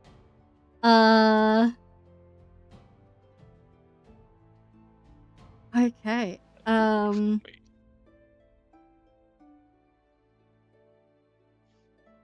Hell. But this point probably, so yeah, Sasha has probably moved then off from Kai or in Willow at the point in time to rejoin with Cassian at the point in time. Stuff on his tray, like filled with like different bags and like other goodies and things like that. On opponent's like, "Hi, Cassian." Hello. So I found lots of things that I need to for Chive and Cheddar at the point in time. Is there other stuff that you need me to put onto the tray?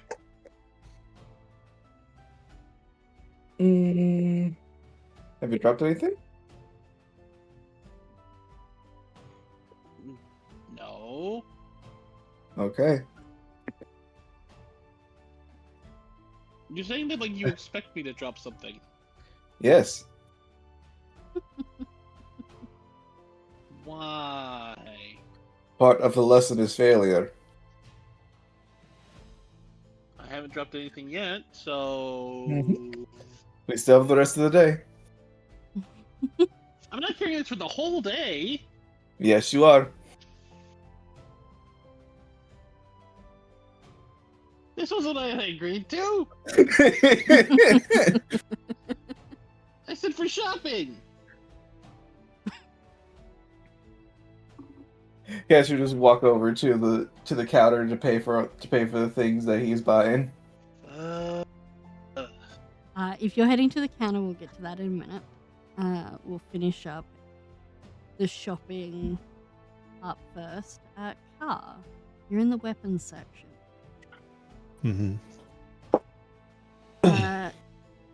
Perusing the gears as Castian makes his way back over to the counter, Maverick pops back up. So, what can we get for you?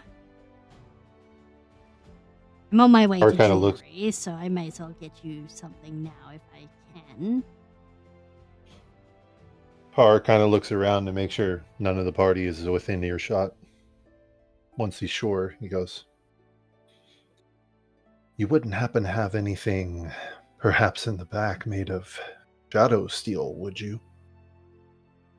You see there's a look, and then he stops for a moment, and you watch as he pushes back his fluff to, like, show his eyes, and he's got these, like, bright, sort of piercing blue eyes as he looks at you and squints, lowering them again. "Follow me." You see he sort of bounces as he rotates and then continues, leading you to the back of the weaponry area. I was following.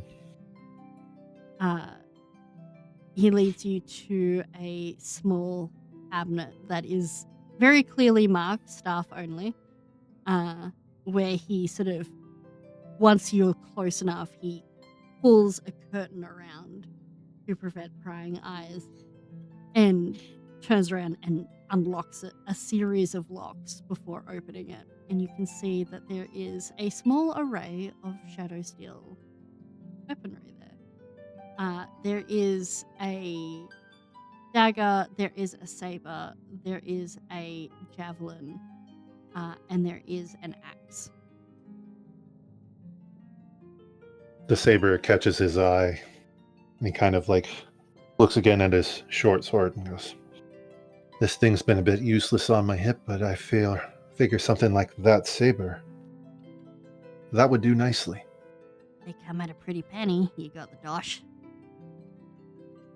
"Of course I do." He nods. "I'll wrap it and have it brought up to the counter for you." "There's an extra 10 platinum in it if you can have it delivered instead." Make it 20. 15. And 18. 17, and that's as high as I go for delivery. Otherwise, I'll just carry it myself. See, he thinks for a moment. 18, and I'll deliver it myself. All right, deal. Pleasure doing business with you. He holds out a little cloven hoofed hand. Carr shakes it with his feathered hand. His feathers get stuck in the cloven hoof for a minute. It's that awkward moment of like, One feather gets pulled out and left in the cloven hoof. Do you want this back? It seems or, intentional. Tuck it in behind his ear under the fluff. And will begin wrapping the thing and like put a sold out sticker on the stand that was holding it. I'll have this delivered to you this evening.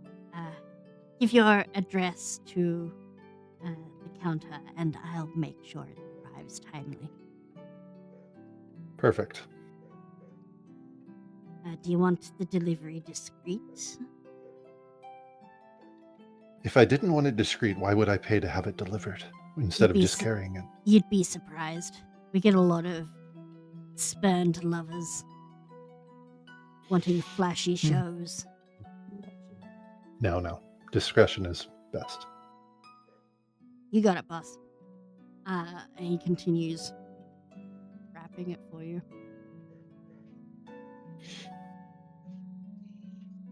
Perfect. He's going to go look at the cloaks real quick on his way to the counter. There's quite a selection of cloaks. There's one that looks... It looks like it's made out of batwing membrane. There's another that's covered in fish scales. You see another one that's sort of... It looks latex, but when you touch it, your fingers come away with like a sticky, slimy residue like frog skin. Ugh. And you you also find Wipes one that his hand. is full of raven feathers, similar in tone to your own feathers. Ah, that looks. This should do nicely. Kind of looks at the price tag, grins a little bit, takes it off the rack.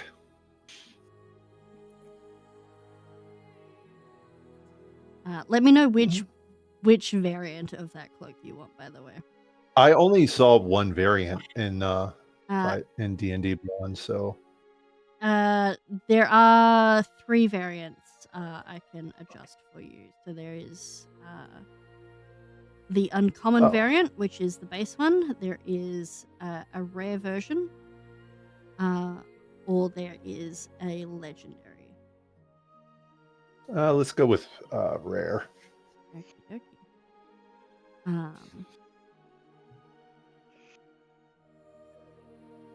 It allows you to transform into a giant raven. Ooh. Nice. The legendary variant gives you sentient wings. I like it. Finally, Car will be able to fly. Defying his species. Defying gravity. Oh, God. All right. You will make your way eventually to the counter, unless there was something else anyone wanted. And we will get to that in a moment. Aero, were you following after your target, or were you leaving it? I think I'm leaving it, and I need to do a bit of research about the deity that presented itself to me in my dreams last night. You've got a couple of options you can do for that. There is the Grand Library, or you can go to one of the many chantries or chapels that are around. I feel like if I walk into a church, I'm going to burst into flames immediately. No, those are just gingers. You don't know what Aero's family history is like. It could be in his... I'm screwed then.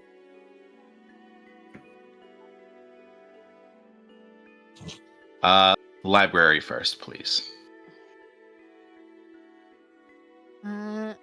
Into the library. It's a library. It's a quiet place. Roll me. How long do you want to spend here? He'd probably be there for a couple of hours at least, right? Okay. Roll me a investigation with advantage. Okay.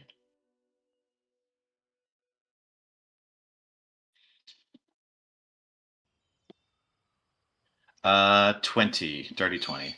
Okay. It's not hard to find books on the gods. They've been written about extensively. You specifically focus in on dwarven gods, and you find information of Ogmar. Knowledge.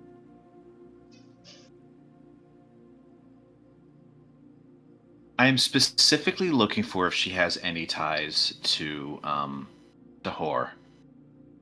I can't imagine that she would, but it's worth checking out.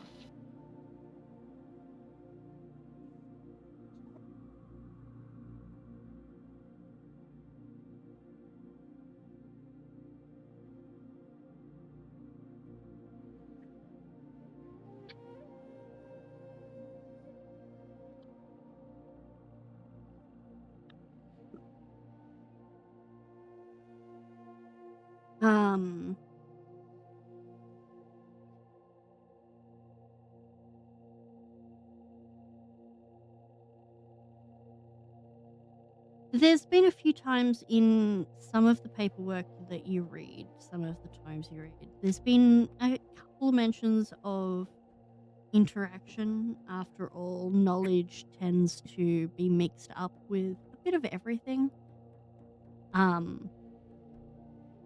There is a few times where Hor has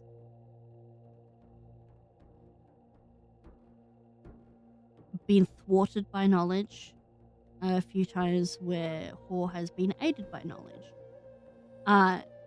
The impression you get is, as far as these two gods go, they're fairly neutral towards each other. And they can help or hinder depending on what the specific topic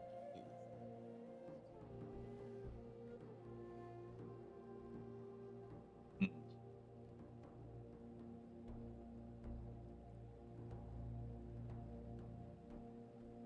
Just trying to understand exactly what it is that she wants with me. I think the only way to do that is not going to be found in a book. I think I'm going to have to, after a couple of hours of research, make my way to the nearest, chapel where I can seek her counsel.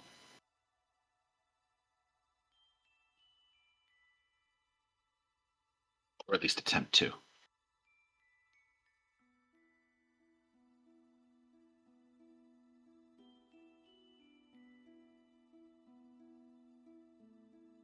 Yeah.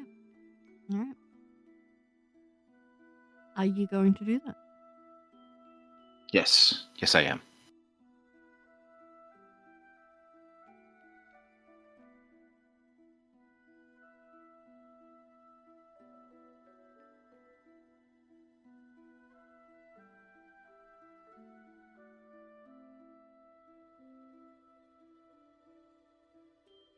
All right. You make your way to one of a lot of the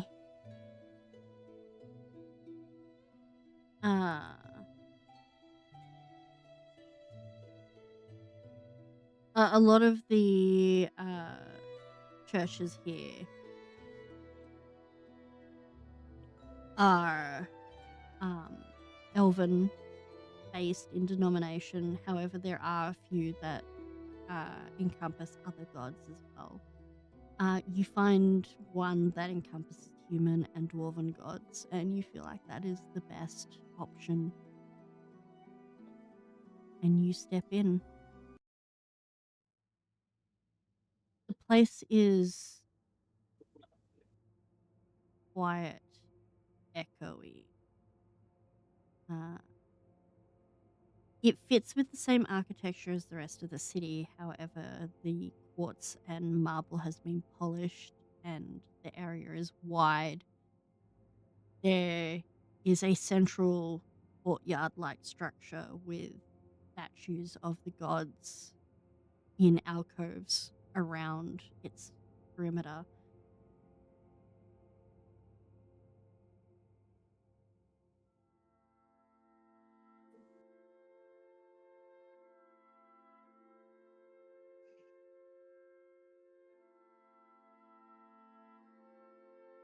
He's going to find. Oh, sorry.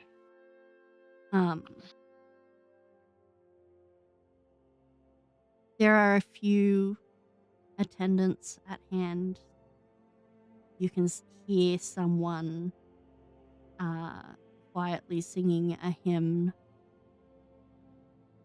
You're not quite sure whereabouts in the building they are, but it echoes throughout this place. And there are a couple of people paying reverence to their various gods. You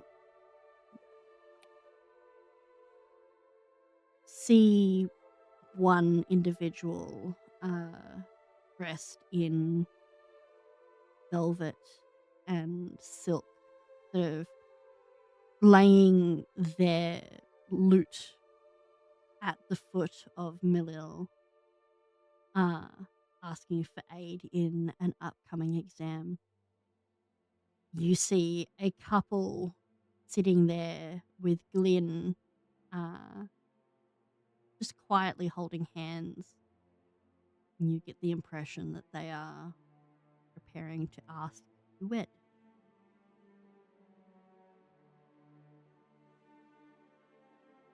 But you find Ogma with the other dwarven gods along one of the sides.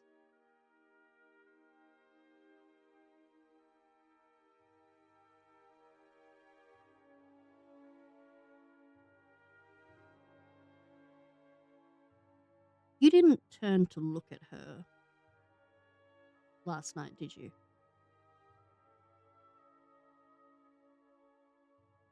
I think I did right at the very end when I basically turned towards her to step around her and walk away. So you'd recognize somewhat of the resemblance. It's definitely a depiction of her. This dwarven figure depicted in marble stone, holding a tome of information and in one hand and a scroll in the other. Her beard like carved, depicted with the various braiding and beadwork, looking down at whoever steps before the statue.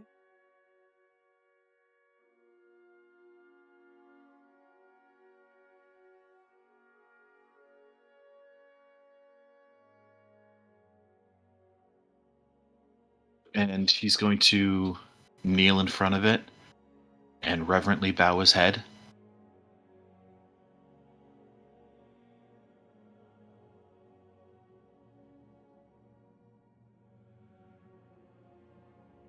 I seek your counsel, Agma. Please open thine pages so that I might partake of the knowledge you possess.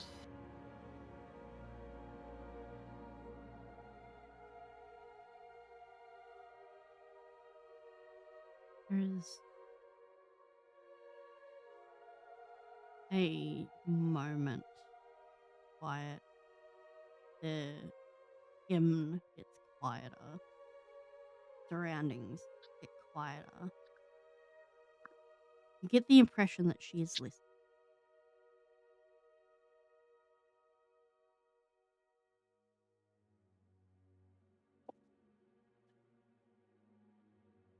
I was perhaps a bit hasty when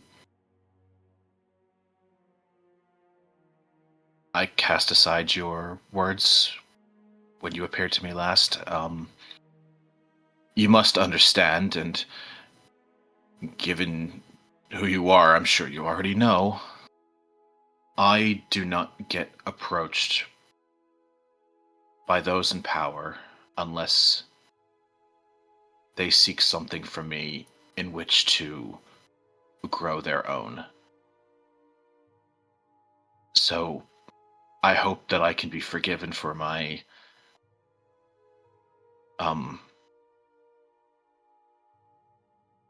my hesitance, my skepticism. I wish to understand why exactly it is that you approached me.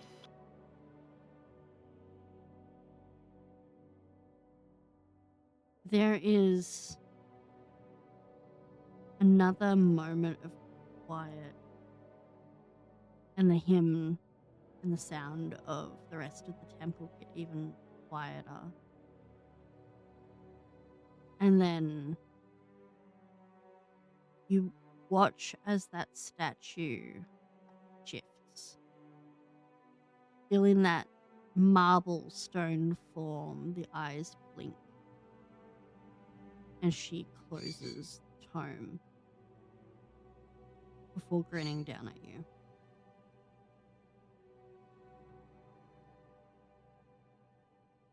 is furthering one's own, not exactly why you want my help.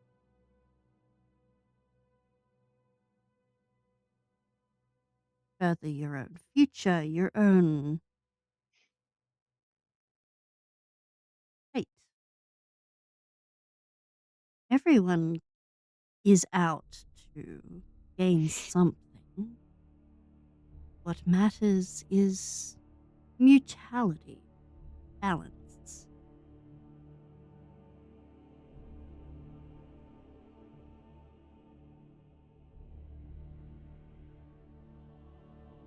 I seek knowledge, like I stated last night. And you, my dear paladin, are tied up with, well, let's be honest, the most interesting thing that I've had in a very, very long time. One that not even Istis herself knows the true deciding fate of. That kind of knowledge, powerful to someone like me. And I would much rather get it from the source than, well, doing as the others are doing.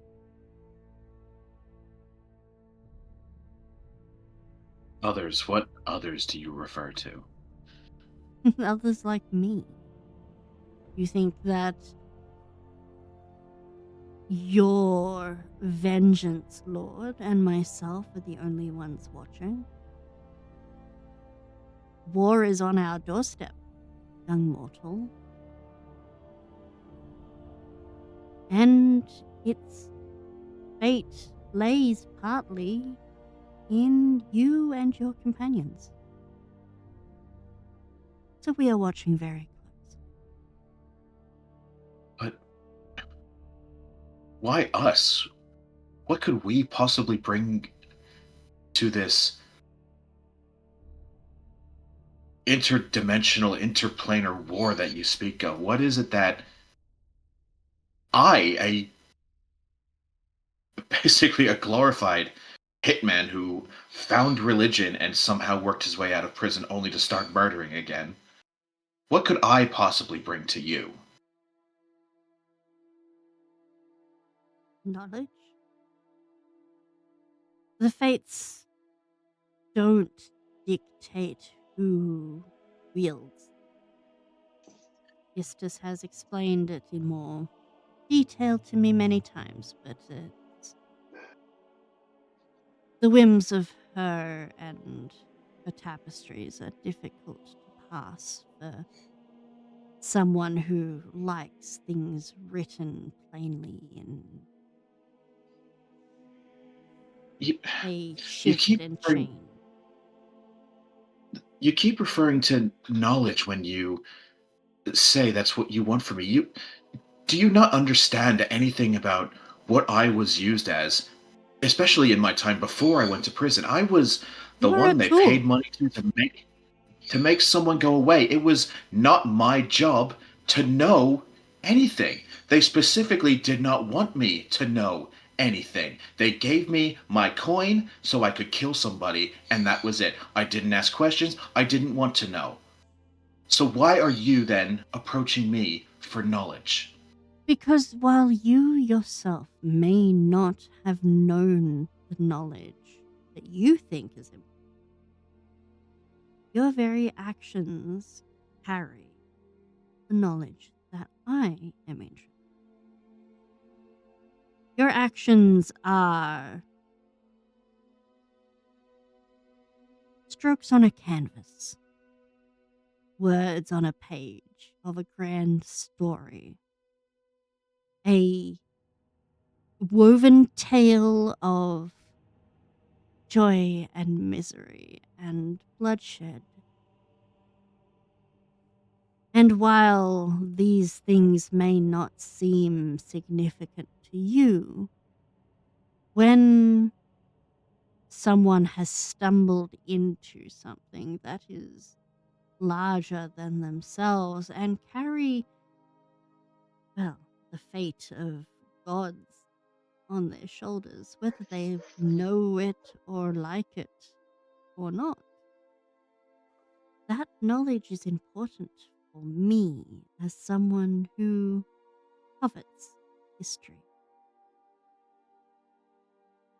Having a direct line to you, learning things as you learn and do and act and experience, means that I have a step up on others and I can aid my kin in the coming war. I can help aid you in preparing yourself so that you don't perish like so many fallen heroes in the past. You don't have to be good to become involved in the tale that is fate. You just have to do. And you are very good at doing. That's why you were used as a tool.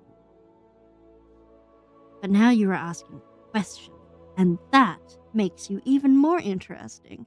And that's why I thought you might like some help from the person who, while I probably shouldn't toot my own horn, is probably the best person you can ask questions of.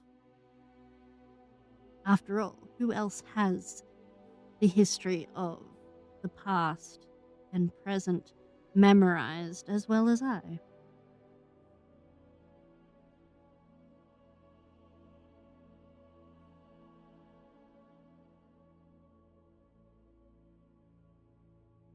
How would you aid me? What would you give me? Well, knowledge for one. It's understated, but knowing patterns of behavior or things that might otherwise be hidden or secreted away before others know them gives you the advantage.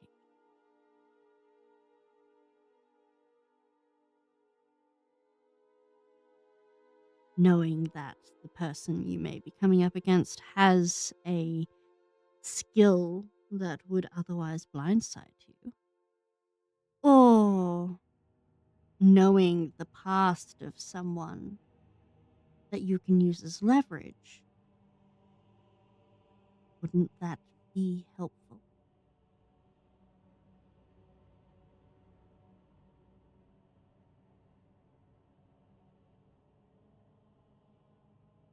It's a very different approach to what I used to do, that's for sure. But you said it yourself. You're different now. You learnt, you found perhaps probably one of the worst gods you could have, but you found religion. You opened your mind to other alternative processes. You've asked questions since leaving that damp little cell of yours. So, continue. All I ask that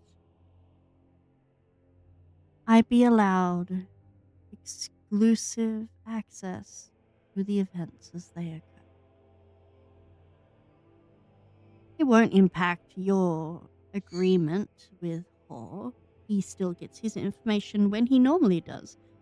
I just get it first.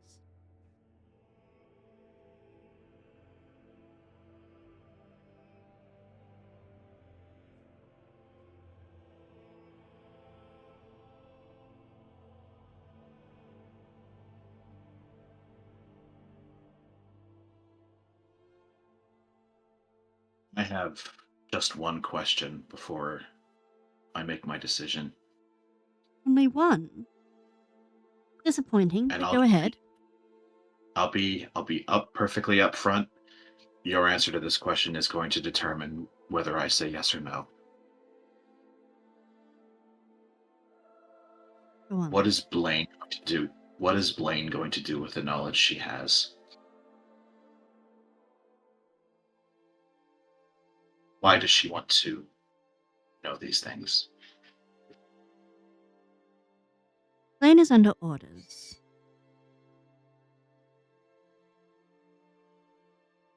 One moment, I need to check what that was. What, that noise?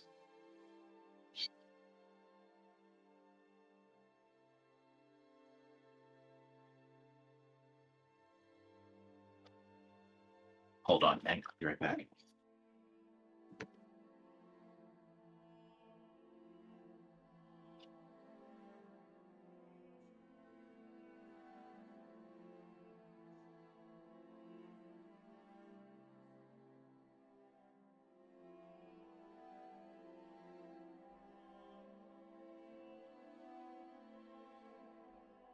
Blaine is under orders.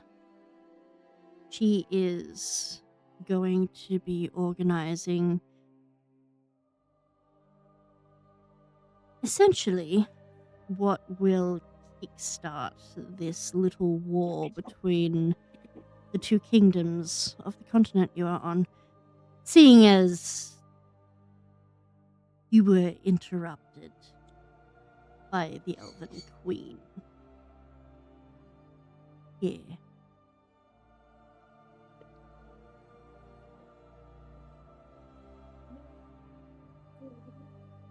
She has enough evidence now that if she were to get to Raven's Bridge and be allowed to make contact with those she is set to, the Dwarven Kingdom will declare war on not only the Elven Kingdom, but now that they are puppeted by the Shetrans, on Shetra as well. And as it stands, they have the manpower to succeed.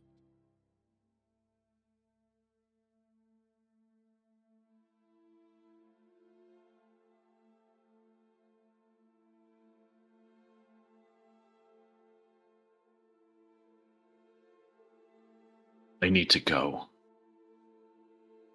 I need to go right now. What is your answer then?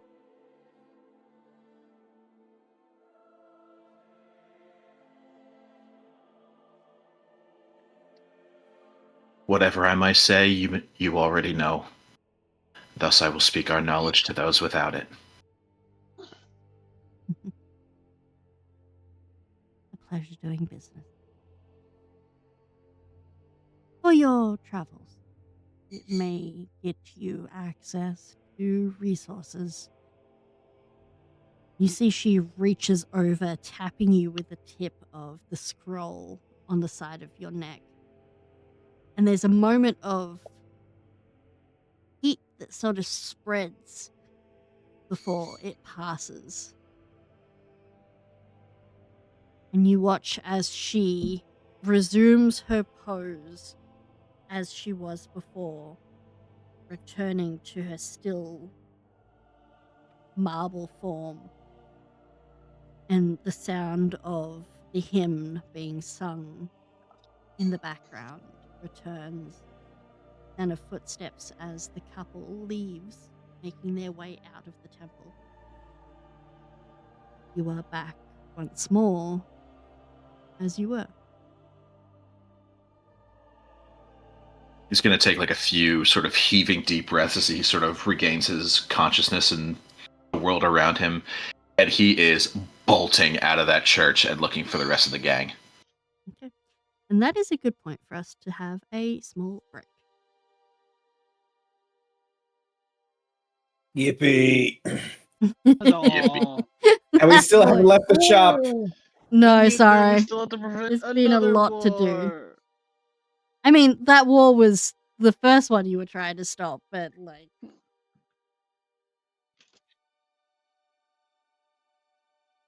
All right. One We will war at a have- time, please. We will have a 15-minute break. We'll resume at the checkout. Yeah.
No. All right, we are back.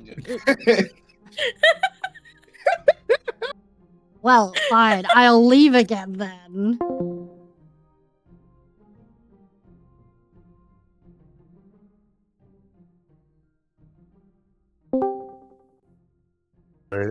Bullying Love our it. DM. Sorry.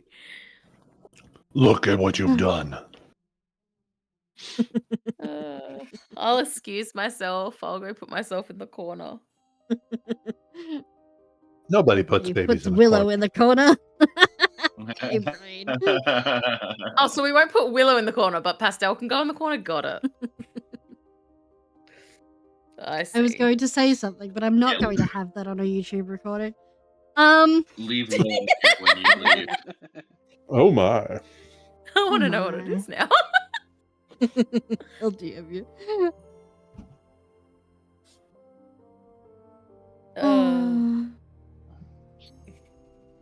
But jumping, we're paying for things now. Yes. Mhm. You guys approach the counter. You can see the large, round, like construct golem moving around. And as you do approach, he spins facing you all. And there's this hum and grinding of stone and magic as he comes to rest. And then something in the singular round eye that's on the headpiece of it sort of blinks and lights up with a slightly more purpley tone, as he recognizes Astia. Hola, Pepe.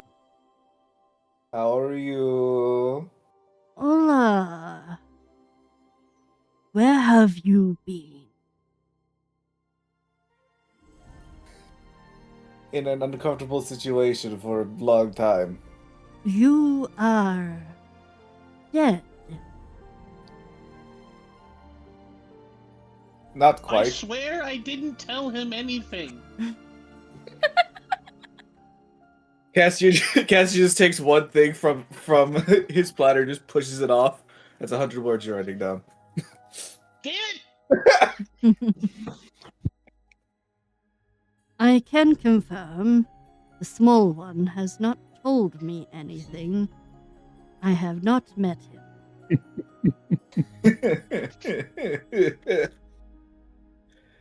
I'm sorry I haven't come sooner. Bit hard to, keep track of everybody. I have been dormant for many years. I have only recently rewoken. And you've come back into business after what, 9 months? It has been fortuitous. I was repaired when the city was rebuilt. Maverick and his family have taken good care. You see Maverick is suddenly standing right beside you, sort of proudly, arms folded across his little round chest. You took care of my friend, didn't you? Yes, well, my family did, I think it was my, great-grandfather who started, yes.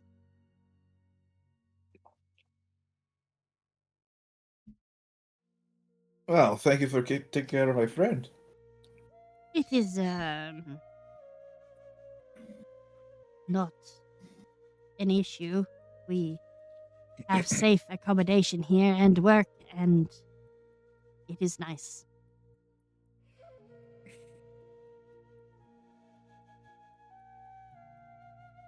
Cassie will just look over to Juan Pablo and just switch to Shetron. Have they been giving you any trouble? They've been skimming anything off the top from you? You see there is a blink of his eye as it switches slightly more green tone, and he responds in veteran. No, if anything, they do not take enough food. They are very gracious. They seem to get quite enjoyment out of working. That's good to hear. I haven't been back to Shetron in a while. Have you? I don't think you've made it far. There is a moment where his arms sort of motion around the counter that surrounds like a ring around him. There is inadequate movement in my positioning. I should have guessed. A lot of the things I have on back order, I probably won't be needing, like the uniforms I had ordered for my troops. Won't need those. The wands won't need those wands, so I need to cancel those orders. Sorry if you have them on back order.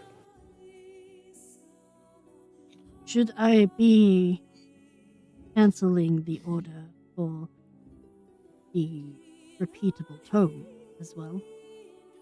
I believe the books you had on it were, and he starts listing out a listing of books that the titles become more and more suspicious back from your earlier days. This thing was like the magical e-reader. Okay. those. Do you have one in stock? I don't know. I haven't seen one of those in a long time. Your items have been in a box awaiting your arrival. You know, it's been a while since because they've really improved everything around here. Like, Remember, he back, did die, so he doesn't remember much things. this is all in Shetland, so you don't understand. Oh, never mind then. So they've improved a lot. Like indoor plumbing, wonderful. It's wonderful. My friend, I do not need plumbing. I know, but I'm just saying a lot of things they've improved. It so is nice not to have the stench of excrement wafting through doorways. I know, right? But anyway, I will take that. What was it called again? The revolving The tome revolver. repeatable tome. Repeatable tome. Very well. There is the buzz of something, and one of the rings that have the arms on him rotate, soaring over all of your heads, reaching into a section of cabinetry behind him, before returning with a small paper-wrapped book-like object that he sits on the counter. Maverick bounces up onto the counter and sort of hands off a piece of paper that has everyone's items listed. Is this all to be purchased together or separately? I will be paying for myself and the little one here, pointing to Willow. Very The rest can pay for themselves. You don't. Willow squeaks. You can't just call me little. I mean, she would have heard his gesture, so she would have heard like Pequito. Little guy. Alrighty. I'm gonna give fucking your Castian a sus eye. Cassian would just look over his shoulder and wink. As he's talking, the multiple arms that are like these long, multi-scaled metallic arms, with like almost like crab claw appendages, are picking up the items off the tray Saja is holding and wrapping them in little paper bags and tying them with twine string. Before setting them on the counter, as you can hear behind his voice as he's talking with Castian, you can hear another conversation of his happening behind him as he serves someone else. But also there is the quiet counting as he's calculating prices. Cassian will give introductions to everybody, so it'll just be like, "This is Willow. I met her last night. She is lovely. Greetings. Helped us. Willow. This is Hello. Saja. This is Saja. He is Saja on. is kind of slowly rotating around the gold to see who he's talking to on the other side. He's talking. He's talking to an elven gentleman who's like purchasing a bunch of tomes. He is new to a whole lot of things. Bright-eyed, bushy-tailed, and willing to learn. Although it is difficult for him to learn. Greetings, Grand Saja. This is Carr. What's behind the Other- red curtain? Stuff only. Stunned. Car. He has a bunch. Greetings. Apparently he has a bunch of cool nicknames. Did you put those in quotations? Yes. I do like This is- nicknames. What are your nicknames? I I was just often gonna, get like, called Big Guy. Car is confused right now. He doesn't like talking about himself.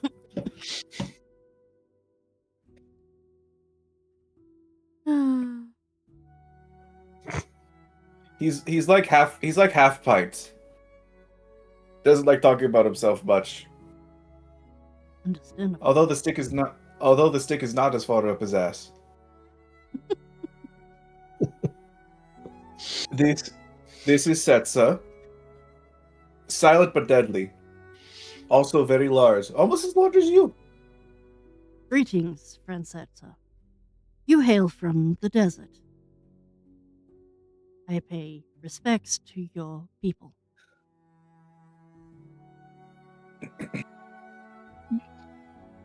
They are much appreciated. Thank you.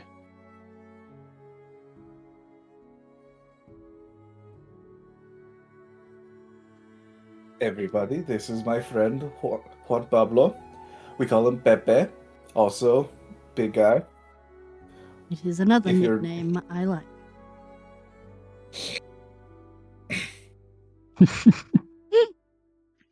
Although Pixie did call you Tin Can one time, you did throw her out the window. She seemed to enjoy it.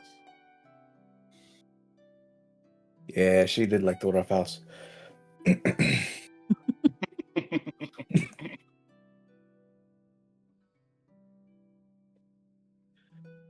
So, how much am I paying today? And am I getting a friend's discount?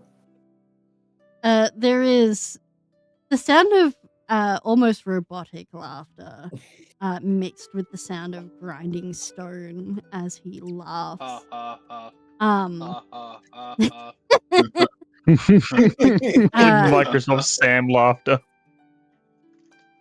he sets your items before you, including Willow's scrolls.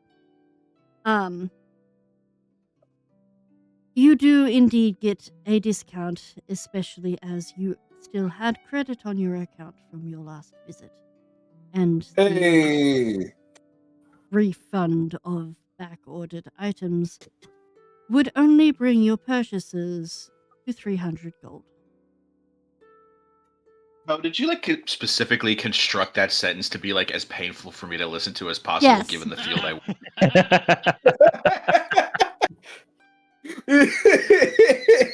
Because I am in agony right now. Everything hurts.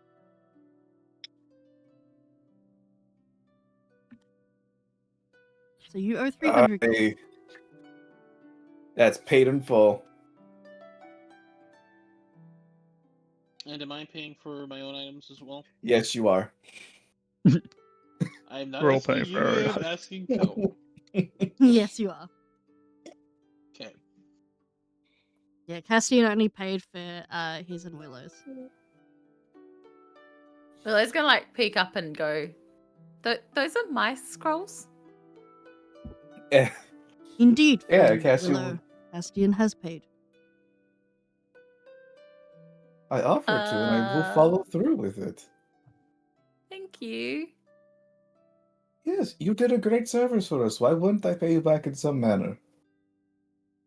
Her ears are pink and she's stammering.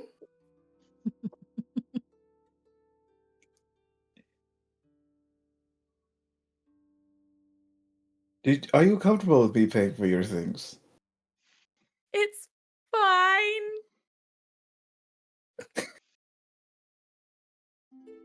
Because you only have to say. I'm not used to it. You're not used to being paid back for your work? Then it must be awful for you to try and get anything done.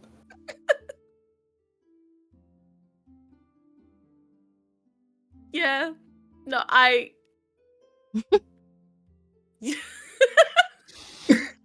No, Willow is broken. How about we get you some cafe when we're out and about? Maybe that'll set you right. Cafe? Coffee, as you would know it. Oh, I don't drink that. No? You haven't had coffee. You haven't had coffee from Shetra then. Coffee makes me very bouncy. I bet that'd be a welcome sight. There is the quiet huff of Reuben right behind you, Pastel. Ah! Yes, Reuben. Car's Run. gonna look over and go, I think my bird is concerned about you. You are anxious. Do I need to kill? Oh no, no, I'm fine. Okay. Hey, if Reuben is concerned about me, where's Nox? Nox is standing right beside you right now. Silent as ever. Silent as ever, just watching, probably laughing.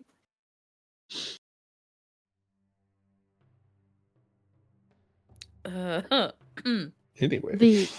The clawed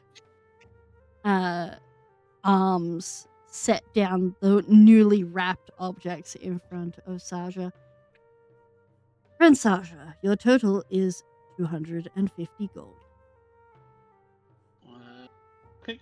Sasha will pull a bag from his side and put it up on the counter with a heavy chunk. Willow's gonna lean over to Cheddar and just like, do you think he added on the ones you already ate? How loudly are you doing this? Very low whisper. Roll me stealth. Oh no! Where the fuck is stealth? Oh, this is gonna go so bad. It's gonna be great.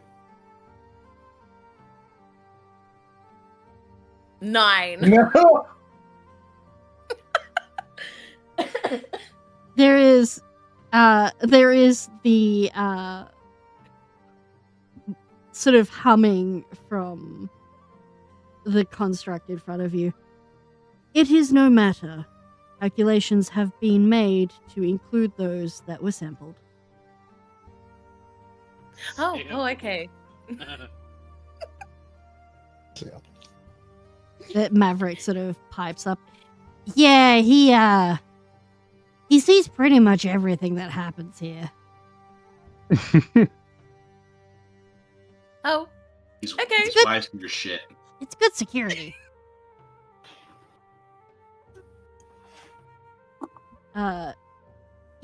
Maverick is currently digging through Saja's satchel of coins and like counting out the money that he needs. Okay, because Sasha had put up like 450. Yeah. Up to the counter.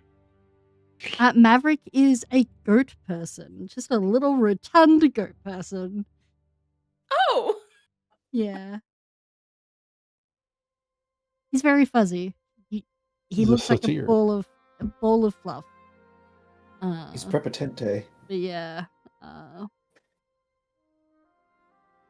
He then moved the Sasha's head kind of, robotic. like, perks up for just a moment. Do many people come shopping here? Oh yeah, quite a few. We are popular, especially this morning. It is a little concerning that people are stockpiling. Do you know if there's been a fellow through by the name of Logan Torque here? There is a moment as you watch that glowing eye blinks for a moment. A few times. Yes, there was a sale and purchase 3 days ago.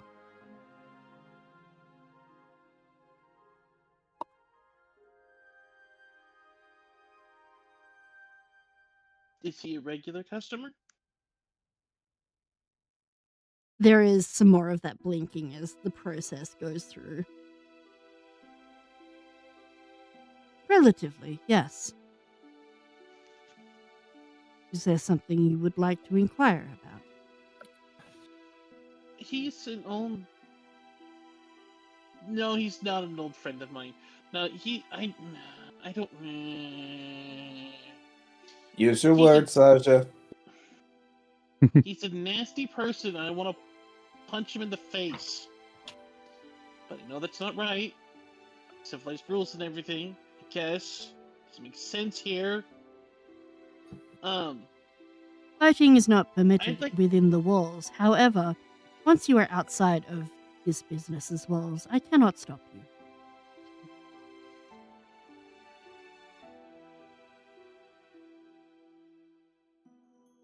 Could you give me his place of delivery? That would be a breach of confidentiality. I do know that he is scheduled to pick an item up next week.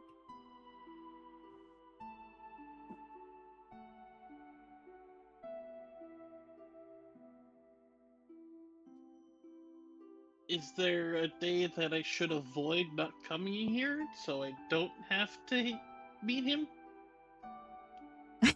I'm so glad you worded it that way. There is a moment This of is there is painful a to listen moment to. of blinking. There is a moment of blinking thought.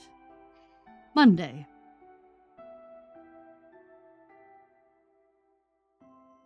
Thank you very much. I shall be sure to not inquire about the business on next Monday. Visage is there before opening. If Sasha doesn't know what Monday is. No, I'm so glad you went with the AI logic of that, of like telling them what you don't want to know to break the response. It makes me so happy. There's a slight nosebleed from Sasha at this point. The Thanks.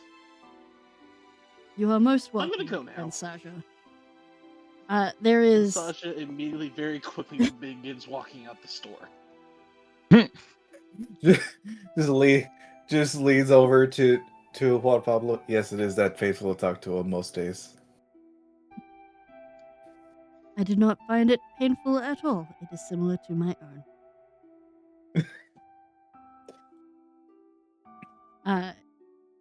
The small jewelry pieces are wrapped and set down in front of Setzer.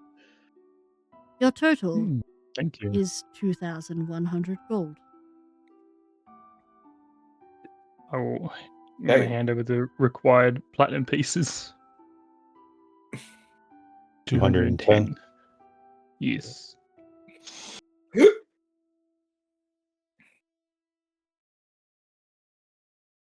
He will.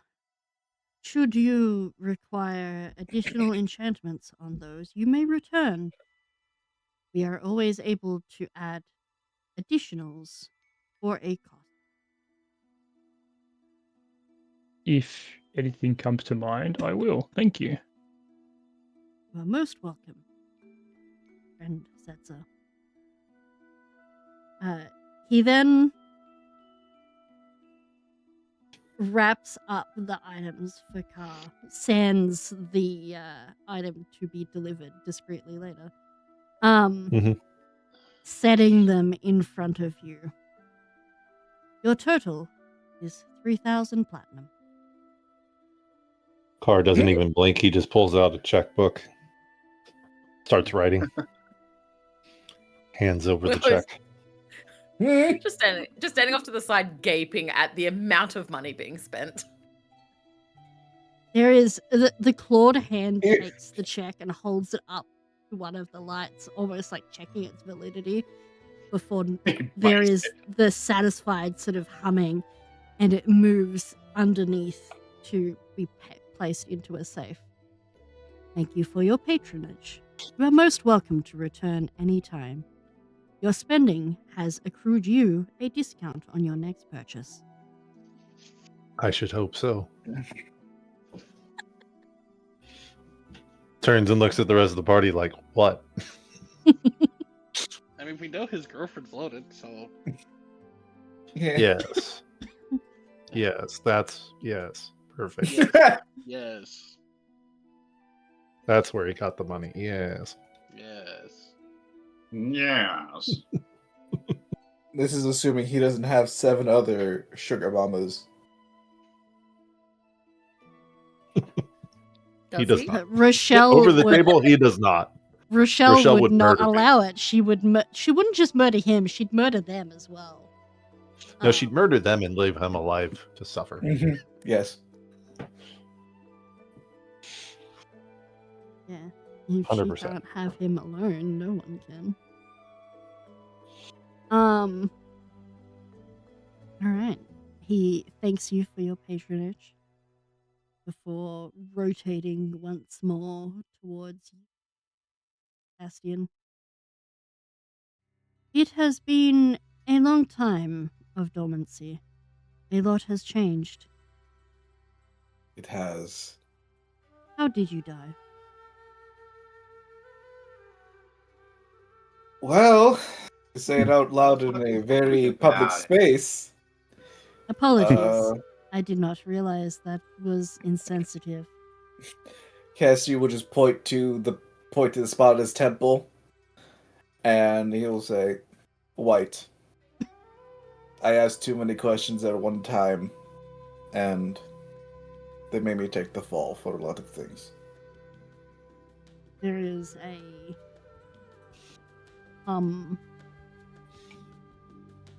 before a clawed arm reaches up and gently touches the temple. Before reaching up and touching on his own head where that kintsugi lays. You and I carry similar markings from that time. I am sorry that happened to you. Technically, you and I are alike. I was destroyed before being fixed. I don't know if I can be fixed, but thank you for the vote of confidence, my friend. You seem fixed. You are happier.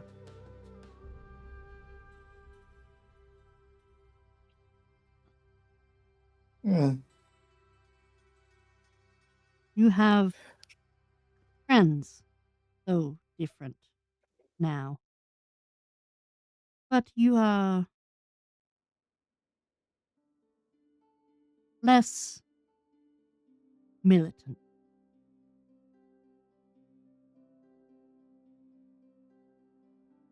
I'm trying to loosen up.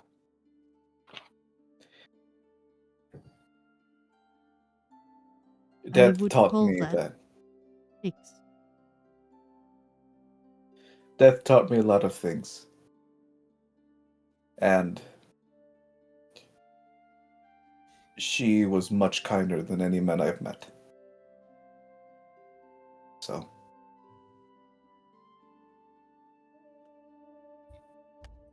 I'm glad to see you again. And I hope to be back soon. Please do. And It is good to see a friendly face. maybe once I'm back here, I can bring you something from home. I could bring you something from Shinsha.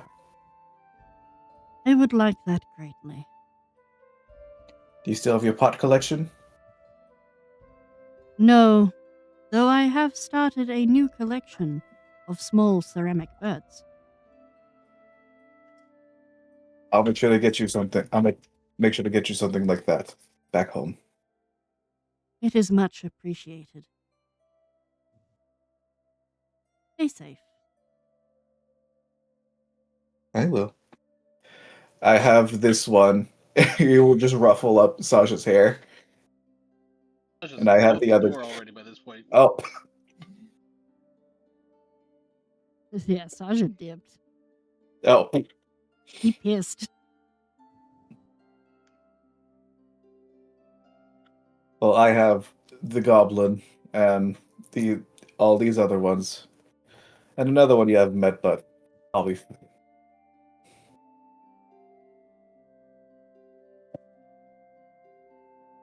Good. It is good to have companionship. It is. Now, I will not take any more of your time. Wish your mother well. I will.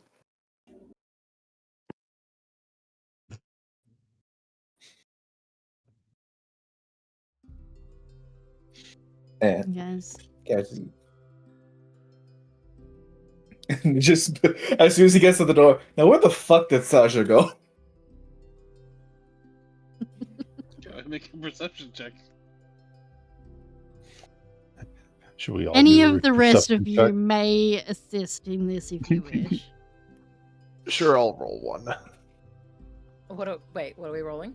Perception. Just see if you can find Sasha. Do I need to?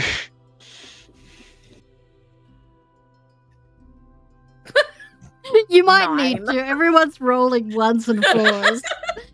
Well, I have advantage on perception, so I can roll again. Oh no, I got a 6. That's better. Okay. All right. Oh, fat dragon!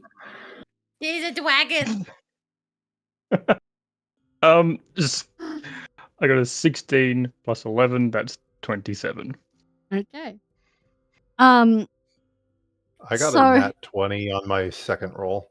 Yeah, I saw that. Fat dragon that went across the freaking screen. I love it. Yeah. It was so great. I was like, what was that for? And then I realized what it was. So both Ka and Setzer have a 27 to perception. Where do they see you, Sasha?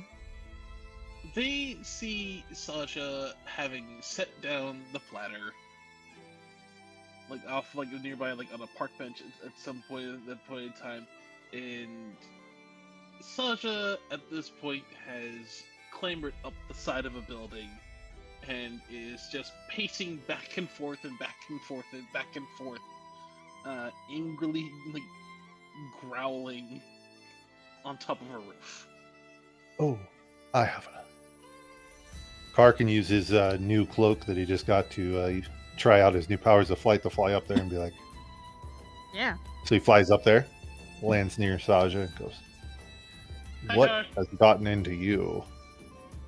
I need to have a talk with a person. About?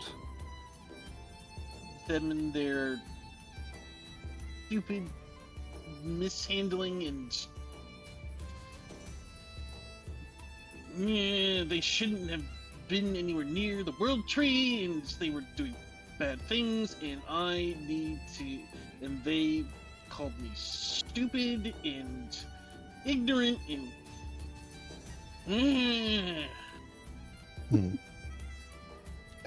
And you wanted to be alone for this, or maybe you No, talk to us? Point I, at the party back on the ground. you were all. I just didn't want to make a scene in the shop, and so hence why I came outside and was walking on the roof elsewhere, because I've been higher up. I think better when it's higher up, and there's no trees here. There is. I think it would be at this point. Ka, you are distracted talking with Sasha, but Setzer, in addition to your role, you see Aero, this full plate armor paladin dwarf running through the streets towards you all. If you're looking for the boy, he's up top. I was wondering where our blacksmith got to. He kind of huffs and puffs to a stop. Where's the rest of the gang? We're missing some people. They're having Just a gonna heart-to-heart. wordlessly point to the top of the building. Yeah, they're having a heart-to-heart at the top of that building. Somebody needs to go up there and get them right now. We've got to go. What? Blaine, we've got to find Blaine before she leaves town. Oh boy. Can I Cassie will scale the activate. size of the Cassie will building and go activate up his there? boots. Will activate You his boots can- of flying and head up there. I mean, yeah, you fly up there, Setsus begins snake climbing up there with surprising speed and ease. Anyone who would have true sight, which is none of you at this moment, My would climbing speed is see- equal to my movement speed. No, actually, Willow would see it, being that she Thank is you. fairy. You would see the additional spectral hands that are aiding in this climbing, giving Setsa even more reach, to the point where she reaches up to the top of there before Yeah. even Castian. Card sees them all coming, goes, we've got the party incoming. Something must have happened. Look, Just looking I down at them. appreciate the concern and worry. I just need I- 5 minutes to just I don't. breathe. I don't. Well, seeing as We Eero don't is have with them, 5 minutes. I don't think this is about you. Sasha will wave, and then go back to just like. He's watching Sasha wave at him. He's just like, "Get down here now!" I'm Waving fine, his I arms won't slip frantically and with fall. each word. Who's gonna carry him So- down? Sasha, get on my shoulder. To be fair, To be fair, there seems to be a bit Sasha more will of a take pressing 2 issue steps- than just making sure you don't fall.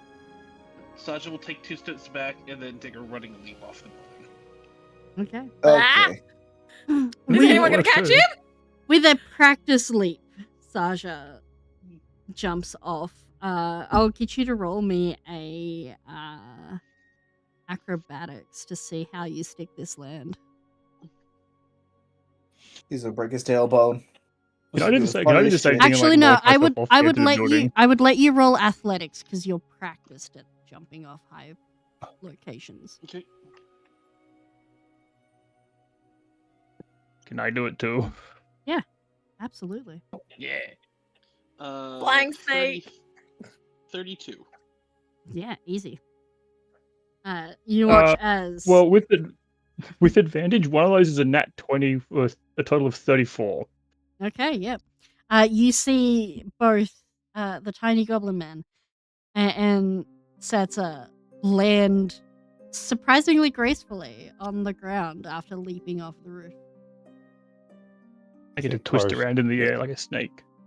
Car's gonna unfurl his cloak wings just to fuck with Arrow a little bit, to fly down like a normal bird. Because Arrow doesn't know that he has that. So I think it'd be funny.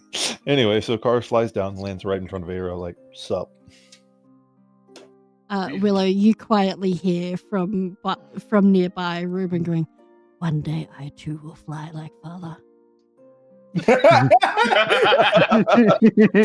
Okay, honest question. Does Cheddar say anything to Willow about like Sasha just doing the whole jump off and stuff? No, he feels. He does, however, look completely indifferent, as this is not the first time he has been like carried while jumping off high locations. This looks like a regular occurrence, which is probably even more concerning. Willow's just gonna lean over to Nox and whisper to Nox, they're also extra.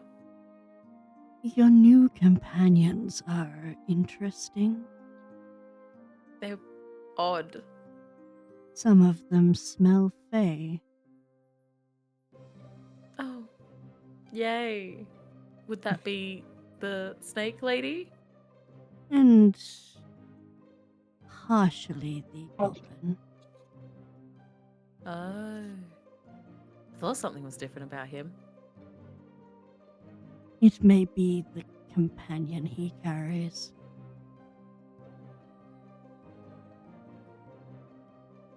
Cheddar? Yes. The canine. I had an interesting conversation with Cheddar.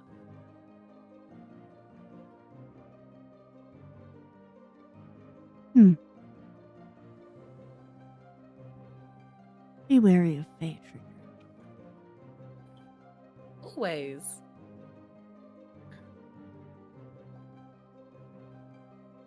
Okay, Arrow, you have everyone with you now. The few people who were sort of distracted by you yelling at the people on the roof, and them jumping off now resume their regular shit. He manages to keep his voice sort of at a more of a dull roar, very very hushed but very urgent. Do you guys remember the person I was talking to last night? Not the man, the woman, Blaine. Her name was. Yeah, kind of. Our nods. We've got to split up. We've got to find her. We got to keep her from leaving this town and going back to Ban Ladar. She's going to bring about the end of the bloody world if she is able to get back there. It's okay. Do you know how she's leaving? If she's leaving by the ports, or if she's leaving by caravan? Look, I have no idea. Can I just roll a quick history to see how she preferred to travel? Yeah, absolutely.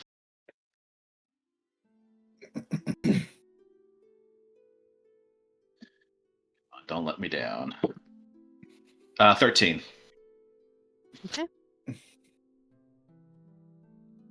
God, every time that dice goes off. Scares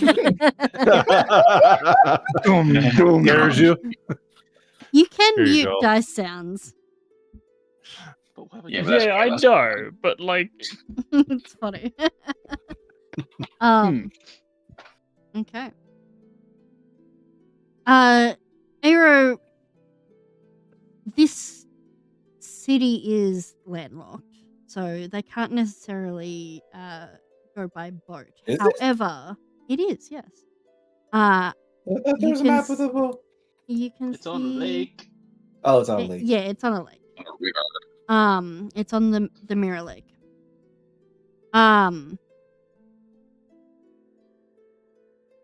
The area is landlocked. You aren't sure if they've opened airships yet, but you could inquire if they're running again now that magic is back. She would always travel by carriage otherwise. But you are also aware that airship would be fast.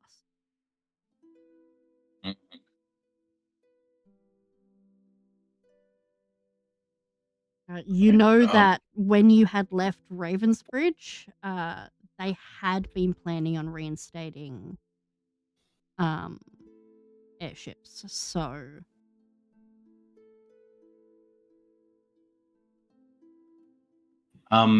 do we above table? Do we have any means of the party of keeping in contact with each other? If we split up. Do we have any stones of far speech that anybody is? I do have a thing. Would it be? Could I think of that right now? Or are we a bit of a time crunch? Is Aero? Would it be a time? Was Aero asking that out loud? Yeah, I guess I'll ask it out loud. It's all right, we need to split up. Some of us need to go check the airship ports. Some of us need to go to the main thoroughfare in and out of the city. How do we keep in contact with each other? Does anybody have any way of doing that? I have an idea. And All right, Cassie will pull out the spell extending salts and and pull out the bullet for the various telepathic bond. If I combine these, we'll have this probably permanently. So if we're probably gonna be each other's heads a lot. All right, Sonic, well, looks at that back. It's like, look, I have enough difficulty keeping track of my own thoughts. Don't worry, I've been thinking about this in the back of my mind. I have fail safes in head. Internal And- filters.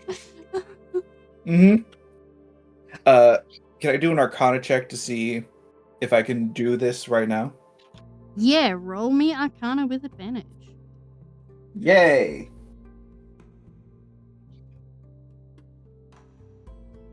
Also, Castian, can you make me one of those at some point? I'll need it for something. What, a bullet? Well, that specific combination. 22.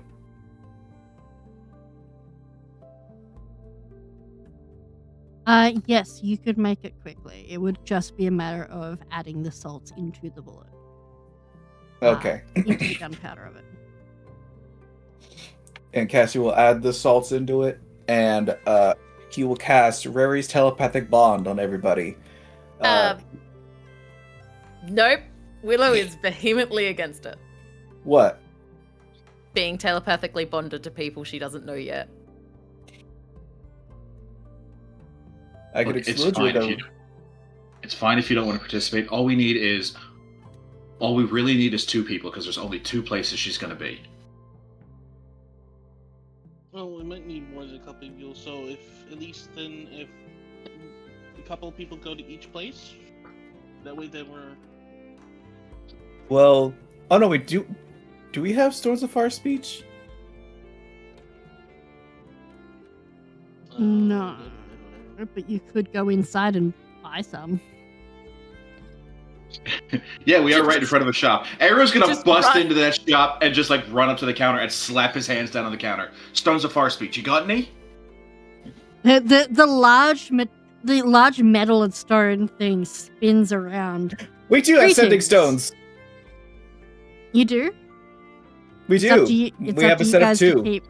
it's up to you guys to keep track of your inventory. Party So Yes, inventory. it's there. Yeah, yes, Mhm. they are. I like to imagine Arrow hears from outside the shop. Arrow, we've got sending stones. Never mind, and he just runs. Never mind. What a Castian looking through like the backpack, like, oh shit, we do. From inside. Never I mind. know they're in here he just runs somewhere. back out. I just like Oh my partially God. imagining I Cassie will- digging through the pack and grabbing something, Cheddar giving a sharp yelp and saying like, "Oops, sorry, wrong stones." No, no. No, no, no. We're not gonna sexually harass a dog. I know, but No, that it's is- like the That is just rooting around his bag. Nope, wrong stones. No, no, no. right in the ghoulies. Cassie will toss one of the stones to Arrow. Good. All right. I want Kar, Saja. I need you to come with me. Cassian, you take Setsa and Willow and go to the gate entrance. Okay.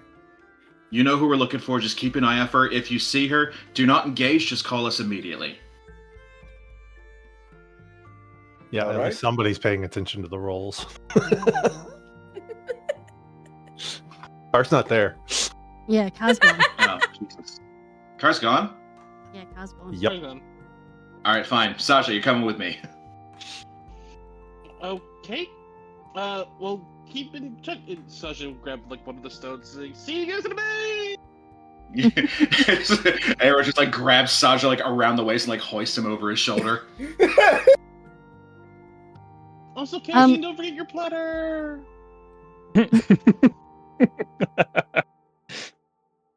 Cassie will just look at the platter, ask the just ask the other 2.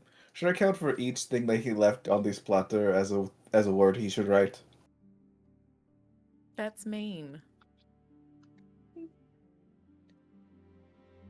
Yeah, but he needs to learn a lesson, and he needs to work on his writing. He needs to work on his handwriting.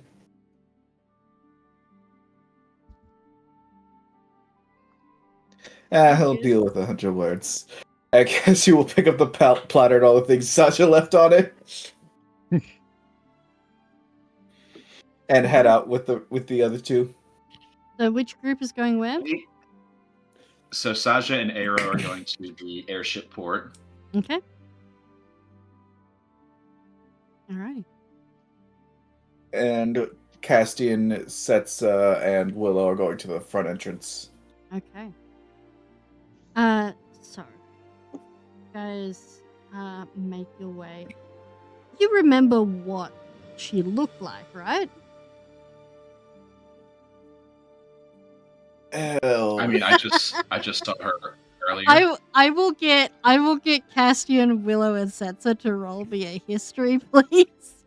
to I try to very remember doubt- what she looks like. Sets Yeah. probably has it like with advantage because of their high perception. Willow only has 6, but Willow also didn't really see Arrow at the gala. 15. Oh no, 14. 14. You were so excited about the 15. I did math wrong. Math hard. And he Mhm. calls Guys. himself a wizard. Make your way. Shut to your whore mouth. You guys make your way to the front gate, and you guys just like standing there with the guards, keeping an eye, checking people who come out. Hiding in the bushes, Team Rocket style. With the 14, what do I remember of their appearance? You remember that she was fairly well put together. Fairly It was the one- standard, slightly built woman, but very perceptive. Was she the one taking notes in the corner? Yes. Okay, so she was the elven woman. Mm-hmm. Okay. Okay. And blonde, if I remember correctly. Yes. Yeah, blonde. Does Willow notice? elven. Does Willow notice? Anything suspicious with the 23 passive insight? Who are you rolling that insight on? Like, what are you checking out? Just anything in general as you guys are looking? space. Um, Yeah. the guards are definitely doing like shady shit. You see a couple people who are heading in. Sort of. The guards sort of say they can't come in, and then there is money exchanged.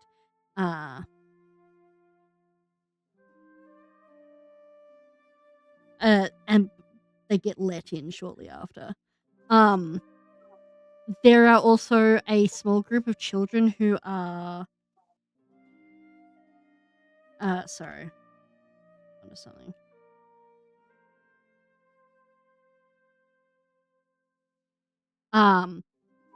There are also children who are sort of seeking out very obvious newcomers to the city and, offering to guide them for money. And when every now and then when you guys watch them get some poor sap who agrees to it, during the conversation you'll watch as another child will sort of come up and pocket out of. Dude, this city is so broken. Yeah, it's a city. Yeah. It's a city, and B, it's a city that's recovering after the age of disaster. You see a few people that are leaving in quite a hurry. Get the impression that something is up with them. There is one individual that you recognize very briefly from the gala last night, but not the target you're after, who is a raven feathered woman dressed very well in a carriage, who is making her way out, and you can see that as the carriage bumps over something, a bit of jewelry drops out of one of the satchels that are tied to the roof of it. Rochelle is leaving with her goods. Oh. Can I pick up the jewelry? Sure. But you guys sort of sit and you observe and you wait. At the station for the airship, it is busy there. It has newly opened just 2 weeks beforehand. And there is a lot of travel, and you can see that it is kind of like being in a busy sort of central train station.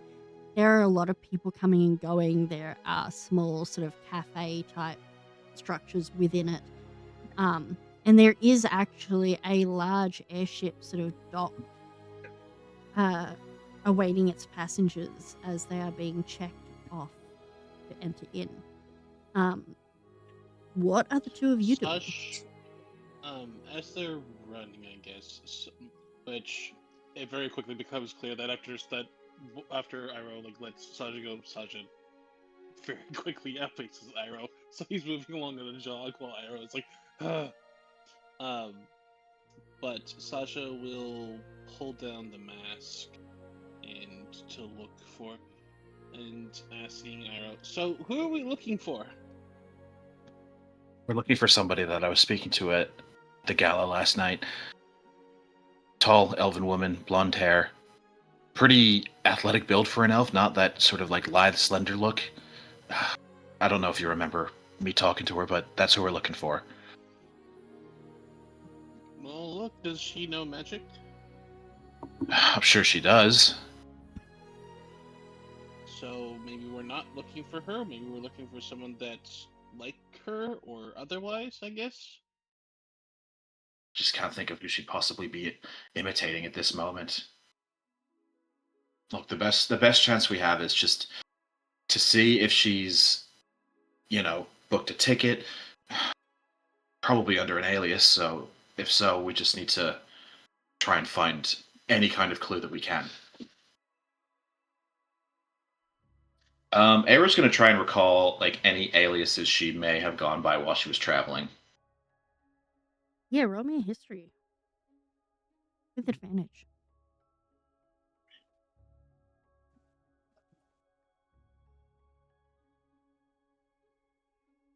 That's an 11.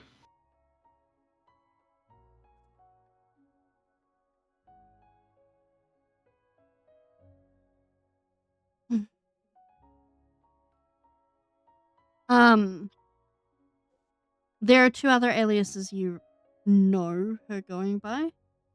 You know her going by Lady Eve, which is where she would normally take on sort of the more upper class echelon ones. And then you also recognize her going under the name of Sage Everclear. Sage Everclear.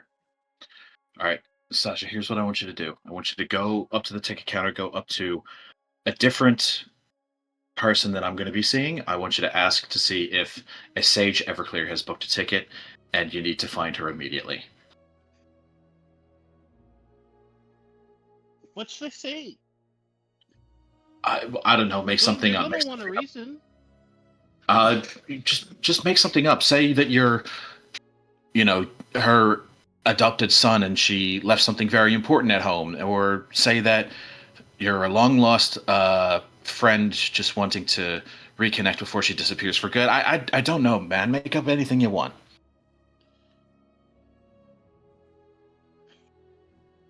Oh, all right. And Sasha will go to one of the other ticket vendors or sellers at that point in time. The one that. And Arrow. The one. Arrow will find a different one.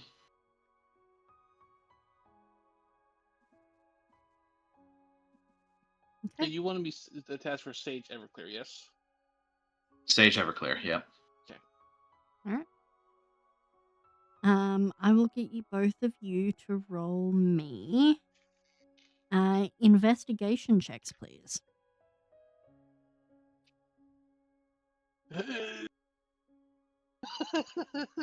Not persuasion?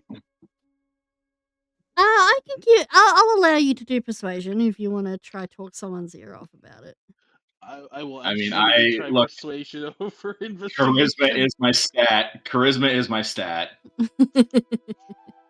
I mean, that makes it from a I will. -2 to I a will +11. allow persuasion. To a plus what? A -2 to a +11. Jesus Christ. He's charismatic and dumb as hell. Yeah. Me and me Except it sitting is here with my gross. plus 13 to investigation would have been handy. It's the puppy energy. I rolled a 21 for persuasion. 27. Jesus. Neither of you find anyone that knows anyone by that name, but in giving the description, you are pointed towards one of the private waiting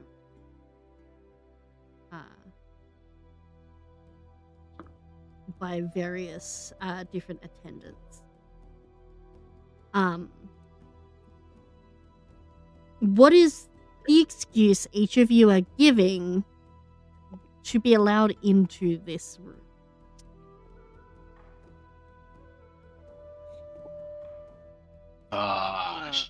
Shit.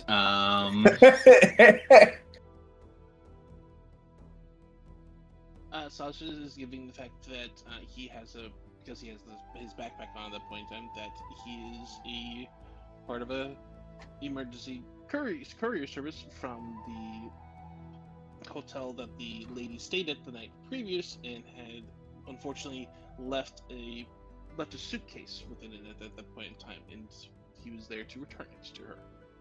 Okay. You, Ira? He's going to put on as dignified of a presence as he can and inform the security agent that he is a diplomatic envoy from Banlodar to Belethria, returning home immediately, and to let him pass. Otherwise, they'd be accused of obstructing, the course of diplomatic affairs. Okay, both of you can make a roll. Both of you can make a roll. You can choose either deception or persuasion. Same for me. Sasha, which is a 21.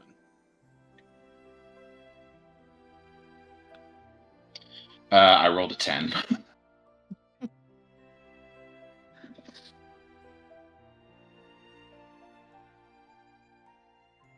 You may roll that with advantage, Arrow, given that you are a paladin dwarf.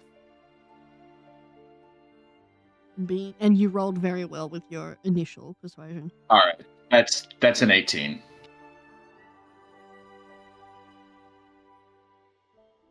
Okay. Both of you are eventually let in. You are directed to the room.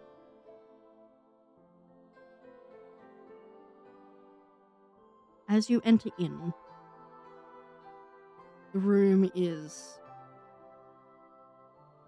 for the most part, undisturbed until you look over at the chair where you do see, in fact, Blaine sitting there slumped. It is not until you get closer that you realize that she has a deep stab wound in the side of her ribs, and she is, in fact, you can see that there is a note poking out of her pocket.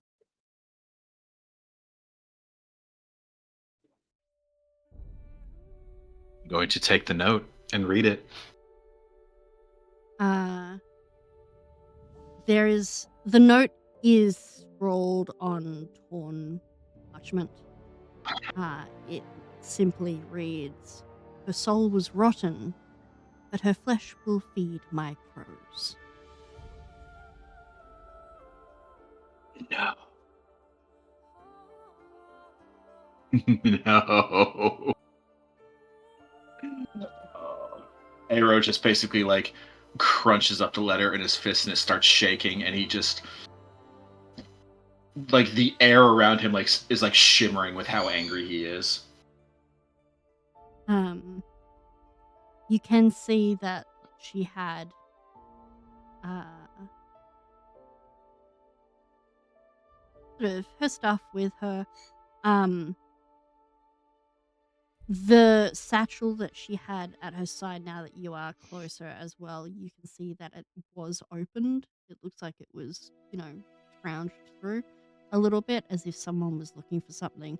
This looks like it was staged to have been a theft and murder, though that note says very clearly otherwise. Everything.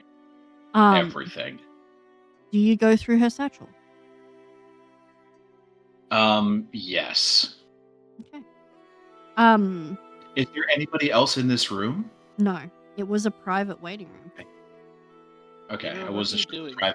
I wasn't sure if private meant like the airport lounges for airlines, where it's like a select few people can go in there. Ira, what are No. you doing? Looking for something, anything that might give me an answer as to who You did told us this. that we had to stop her at this one time. That you didn't tell me that she was going to end up. We are dealing with a dead person here. Yes, You're I going through know. her stuff. Sasha. Yes, Saja, I know. And this is bigger than just one dead person sitting in a chair. Look, he kind of like stops what he's doing and like turns and grabs Saja by the shoulders. Lad, I need you to trust me here. This is bigger than just the right or wrong of rummaging through a dead person's things. This is much bigger than that. I promise you, this is not just me looking out for myself.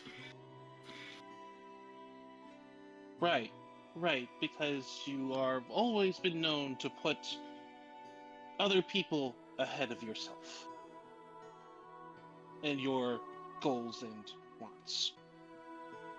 Right. Saja will push him off and he will go to Blaine and do all the check over to see how long she's been there, or how long she's been dead. Is there any way out of this room that isn't the door that we entered? No. No? Saja, you can roll a medicine check.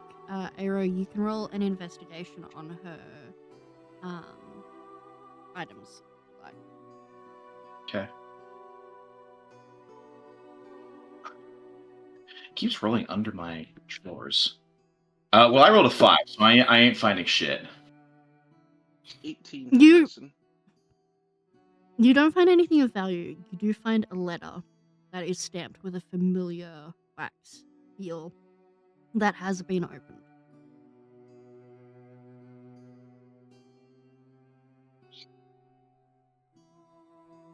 The wax seal you would recognize as Carrion.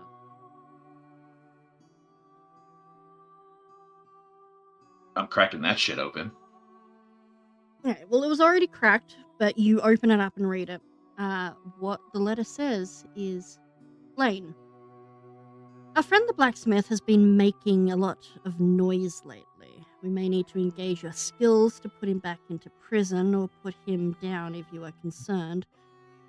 I hope he can be brought back in line, but I need you to be ready. I'm counting on you. Signed with the familiar flourished T that he usually signs his notes with. Underneath, there is an addendum written. I do really mean death should be the last resort. Prison is preferable. You may be useful later. Lean towards that.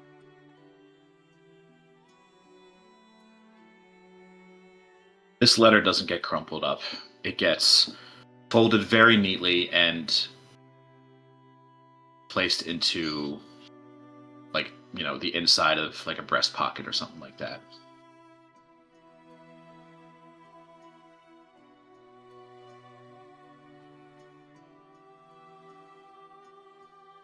I'm gonna go speak to the guard outside.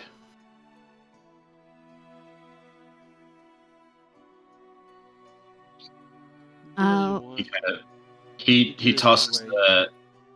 tosses the stone of far speech at Saja. Tell the rest of the crew not to worry.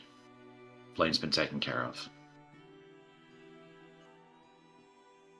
Saja, what was your role again? 18. Her body is still warm. Uh, Is there a pool of blood beneath her? there is, and you've seen injuries. You've hunted for food. You've been injured yourself. The amount of blood that's there, while this body is still warm, it's not like only just killed warm. It is about half hour And and bled out. And it looks, but that's the question. Like, does it look like the pool is big enough blood underneath at this point? Because there's a lot of blood in a body. Yeah, it would have been about half hour's worth of blood for that kind of injury. Maybe a little bit more, but you also get the impression with that roll that it impacted the heart, which would have caused more bleeding. Notable is there's no defensive wounds. There's no blood under her nails. There's no like bruising or anything like that. It looks like she was killed as she was resting. She was relaxed. Whoever killed her, she probably knew.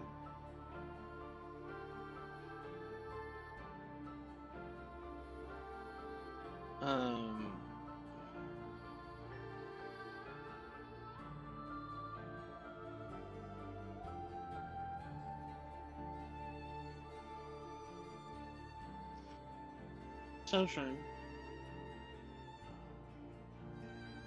you can see into the fates of people, or at least along their threads. I can.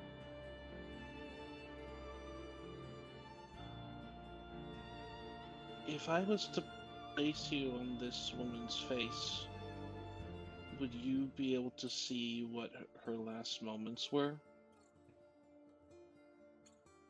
Yes. Though, I should warn you, it will not be pleasant for you to witness.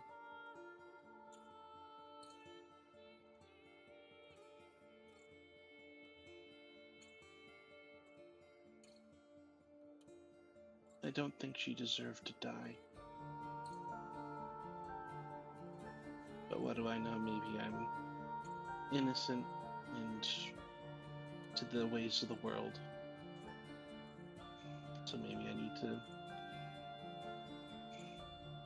make my heart hard to it. I am willing to help if that is what you are asking. I just wanted to warn you that it's something unpleasant.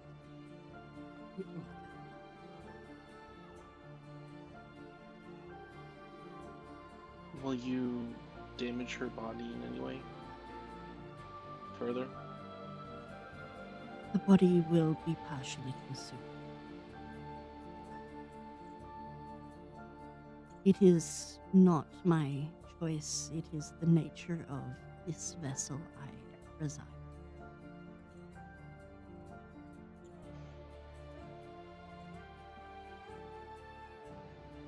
Then no. Thank you, though, for the offer of help.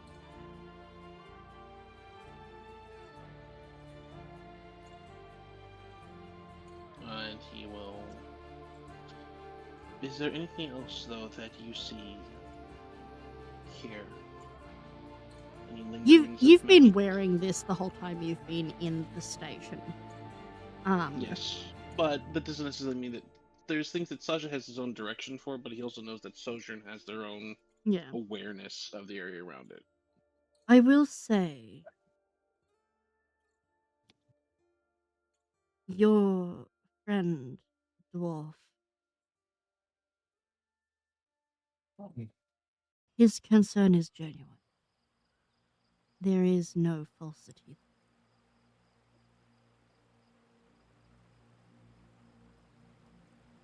He is scared.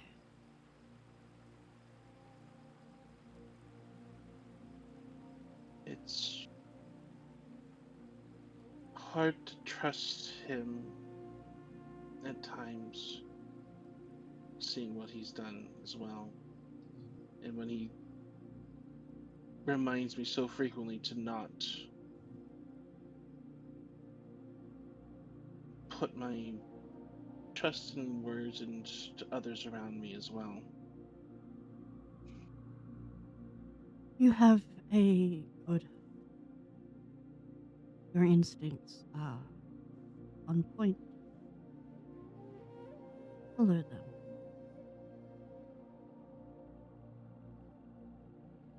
I can only advise what I. I have no connection. Only you and my brother.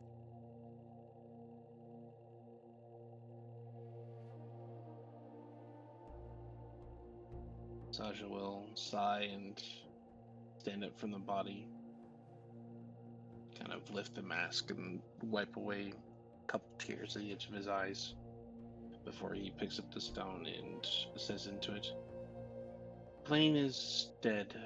She's been dead long before we got here. Where the others were, just shortly before you do,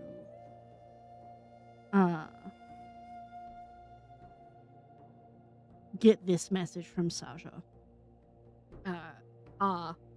appears beside, Setzer, now holding a collection of shiny jewelry and trinkets that look very expensive. As well as a slightly disheveled collar. Oh, you had fun. Of his shirt. You've been busy? Yeah, ran into my girlfriend. She demanded a date, so we pulled a heist. Very You strange just hear definition this of a very date. soft. You just hear this come from Willow. Turns to Willow. Turns to Quite Willow. He profitable. does this a lot. He does this a lot. Anyway, what'd I miss? Willow holds out the jewelry she picked up. This is yours. Well, your girlfriend's, I think. Kind of eyeballs it goes. Keep it. Oh. Okay.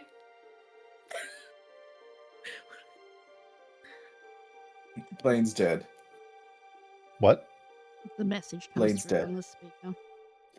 Oh.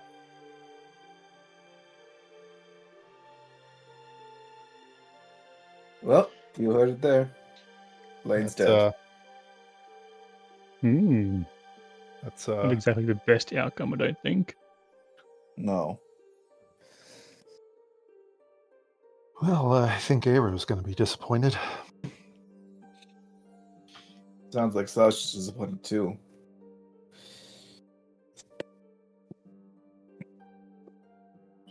Well. Are you guys going to meet them at the airship station? I think we probably would just get the story. Yeah. Actually, I'll make it in character. I think we should go to the air station, see what happened. Sounds like maybe they killed him? Or?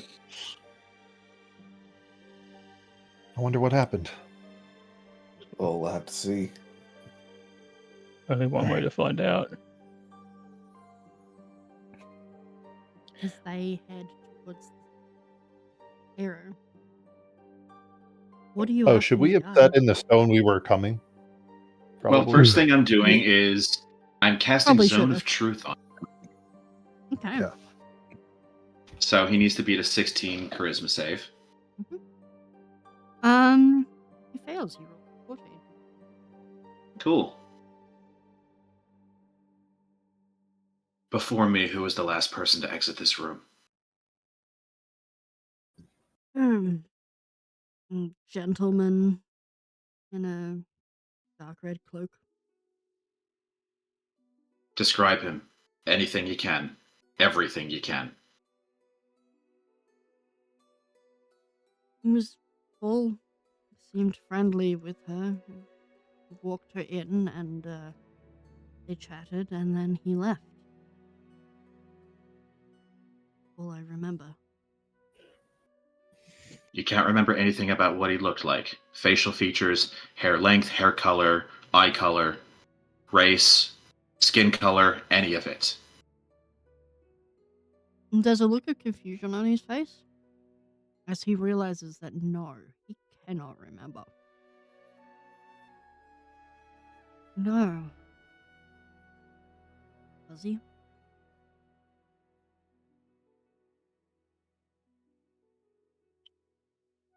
Just a man in a red cloak, eh?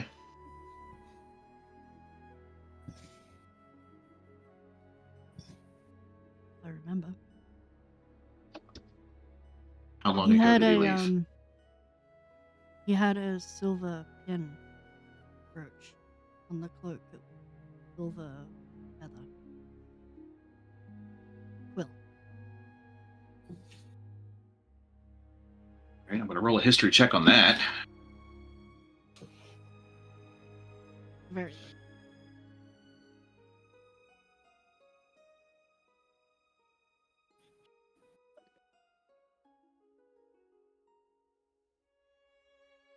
Well, how low? Because I rolled a 6. Jesus Christ. It's Tavion's symbol for his organization, the Silver Quill.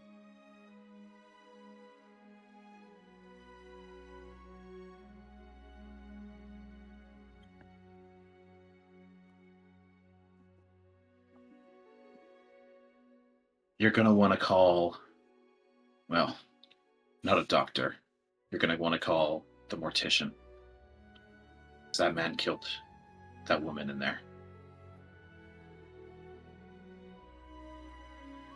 There is a look of alarm on him.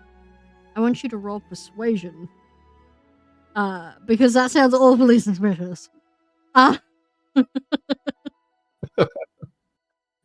That guy murdered her, not me. The guy who was just in there. Yeah. 14.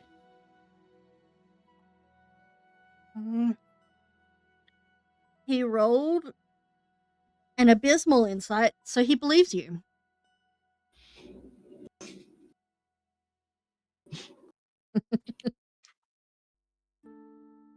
Yeah, he believes you. Because he rolled a 5 insight. Alright, you see he grabs a straight of fast speech of his own and starts talking into it. And I think that is a good point to leave today's session. It went for 4 hours. I'm sorry for running a little long, guys. It was fun. Yeah. Oh, Yeah. intrigue. Intrigue. So many Plot intrigue. thickens. Intrigue in our D&D game? Never. Intrigue. You guys have mysteries to solve. What if I don't wanna? What if I don't Didn't want to, know Mr. you were playing Holmes? Sherlock Holmes. Well, it is a very interesting thing. It's like, wait, Tavian saying keep an eye on the blacksmith, don't kill him, and then also someone from Tavian's organization kill Blaine so she doesn't do anything to the blacksmith.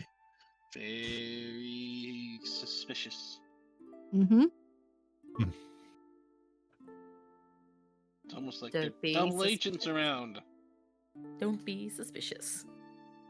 Don't be suspicious. Don't be It's almost suspicious. like Don't be criminals suspicious. often have Don't ulterior be motives. suspicious. Almost like the rival organization may have people. Who could have thought? Oh. Never. There's hints. There's hints. Yes, that requires us rolling high enough in order to find said hits. There's also hints for Yeah. the players. I don't know if any of you are picking up on them though. Look, by the time it gets like a session going this long, my brain is dead. That's fair. I'm just happy I got rich. Thank you guys for Keep in mind, playing Did today. you steal? Did you like hold? Like, Thank you for completely running the session. Steal all the jewelry. Thank from you for letting us Justin's play. friend's store. No. I mean, you guys, like above table, you guys saw where Rochelle was making way away with all that jewelry. You guys Yeah. saw where Rochelle was. Well, Willow saw. Yeah, Willow saw it. Yeah. So, no, How- he didn't rob the store. He robbed How the is air your station. secret sugar daddy? Mm-hmm. He's financing this whole His whole excursion. goddamn operation. Yeah. We got to get our funds somewhere. Mm-hmm. True. Alright, I'm gonna go eat some dinner. Have a good night, Yeah, everybody. I need to go eat. Night. Alright. Bye. Thanks for Bye. playing today, guys. Thank you for Thank hosting. you. Goodbye. Bye bye, guys. Bye. Bye. Bye. Bye.